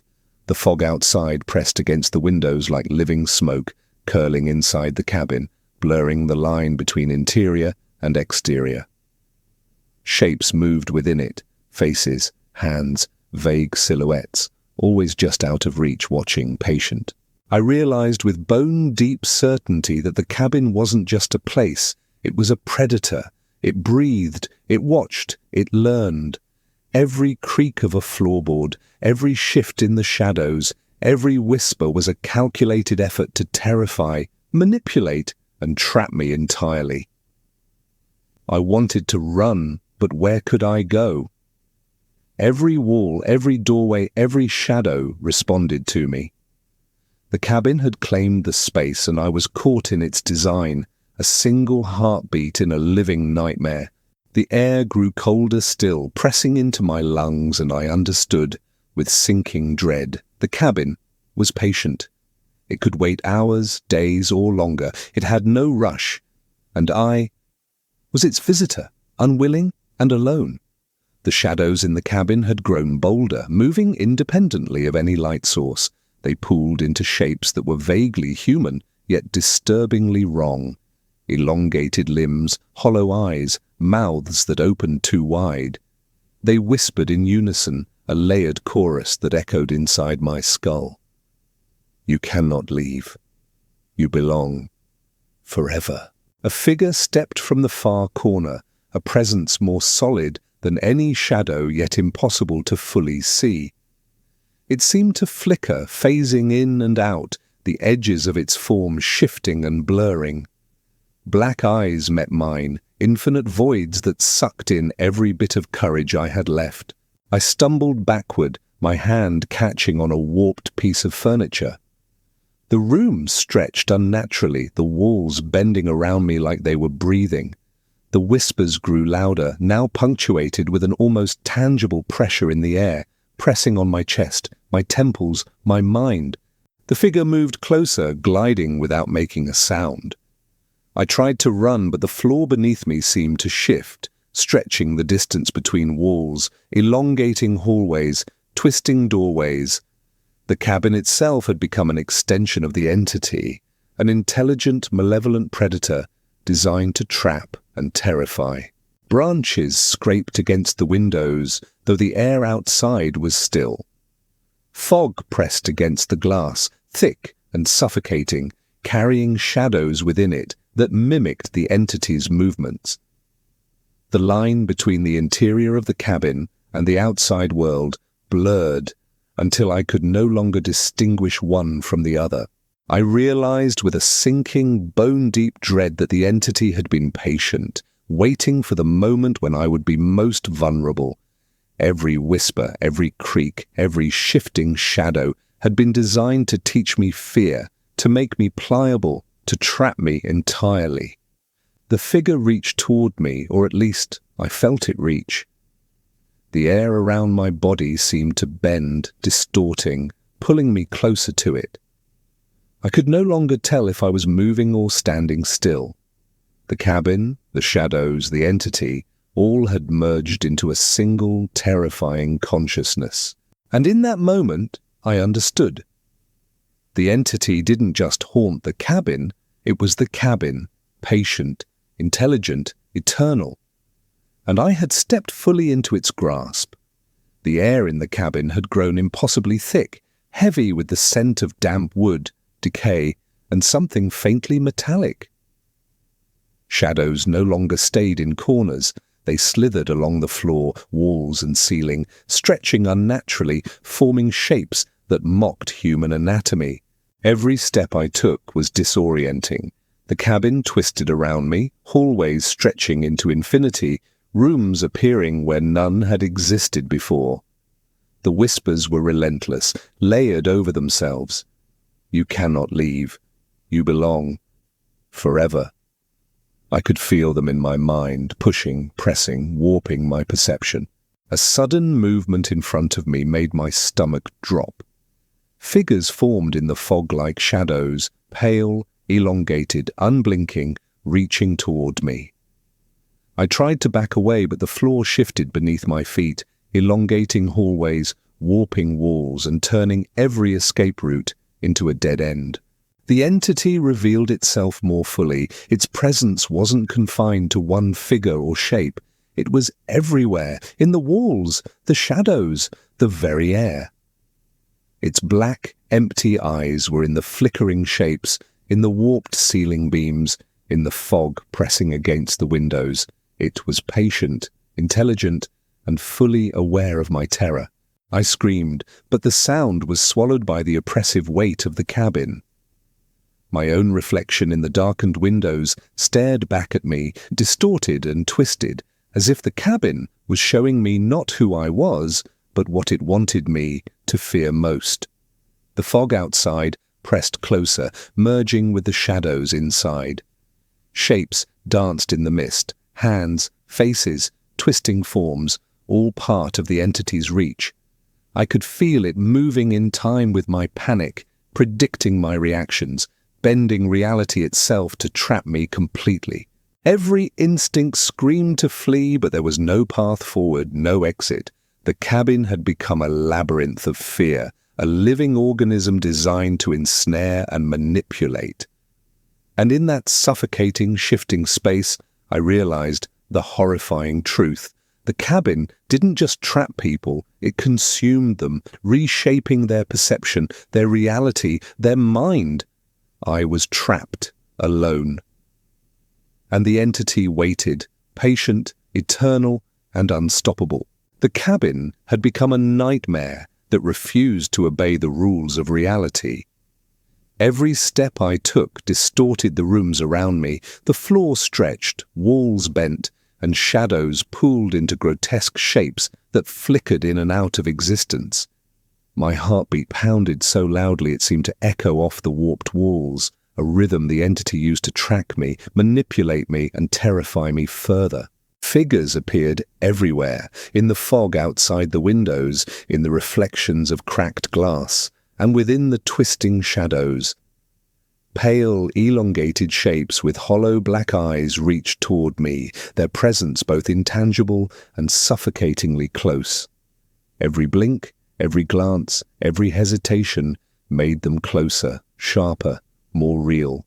The whispers layered over themselves into a cacophony inside my mind. You cannot leave. You belong. Forever. Stay. I clutched my head, trying to block them, but they burrowed into my thoughts, amplifying every fear, every insecurity, every flicker of doubt.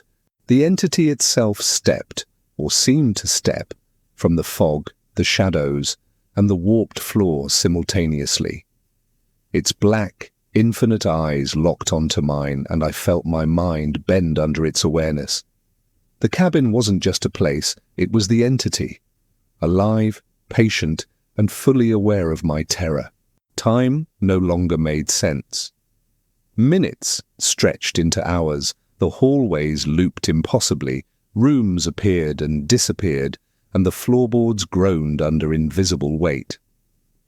I realized with crushing clarity that escape wasn't a matter of moving, it was a matter of surviving the cabin's patience, surviving the entity's manipulation of every perception I had. The air pressed down harder now, cold, damp, and heavy with the scent of decay. I could feel the fog merging with the shadows, creeping along the floor, climbing the walls, wrapping around my limbs. My reflection in a shattered window smiled back at me, a twisted mockery, moving independently, whispering promises of permanence in the cabin's grip. I understood then that this was the climax, the final stage before the cabin's true power would fully manifest.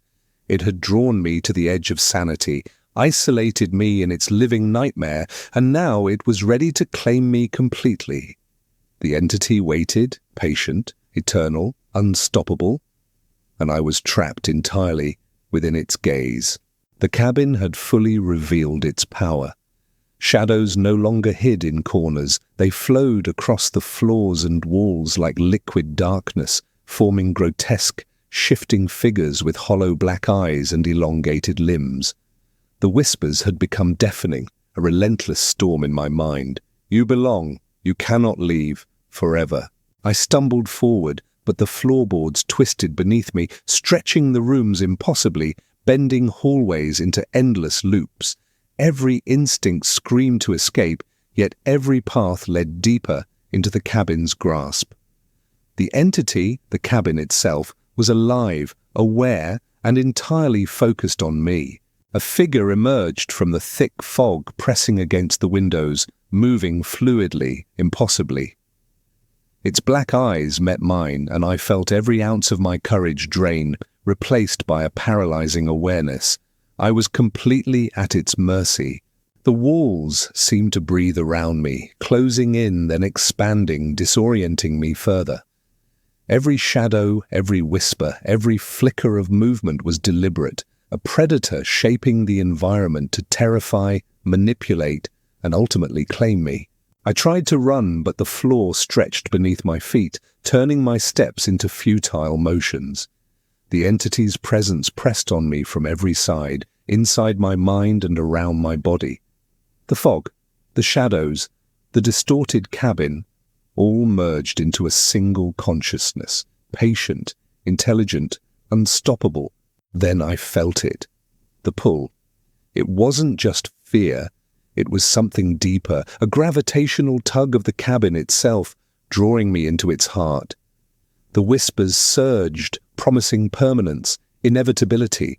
My mind raced, screaming for escape, but the entity had already won. In one final moment, the cabin claimed me. The shadows engulfed me, the walls closed in, and the whispers became silence, yet the weight of its awareness remained. The fog pressed against the windows, still, as if nothing had happened. But I knew the truth. The cabin waited, patient, eternal, ready for the next visitor to wander into its grasp. Some places are never empty. Some horrors wait patiently, feeding on curiosity, fear, and the foolishness of those who enter.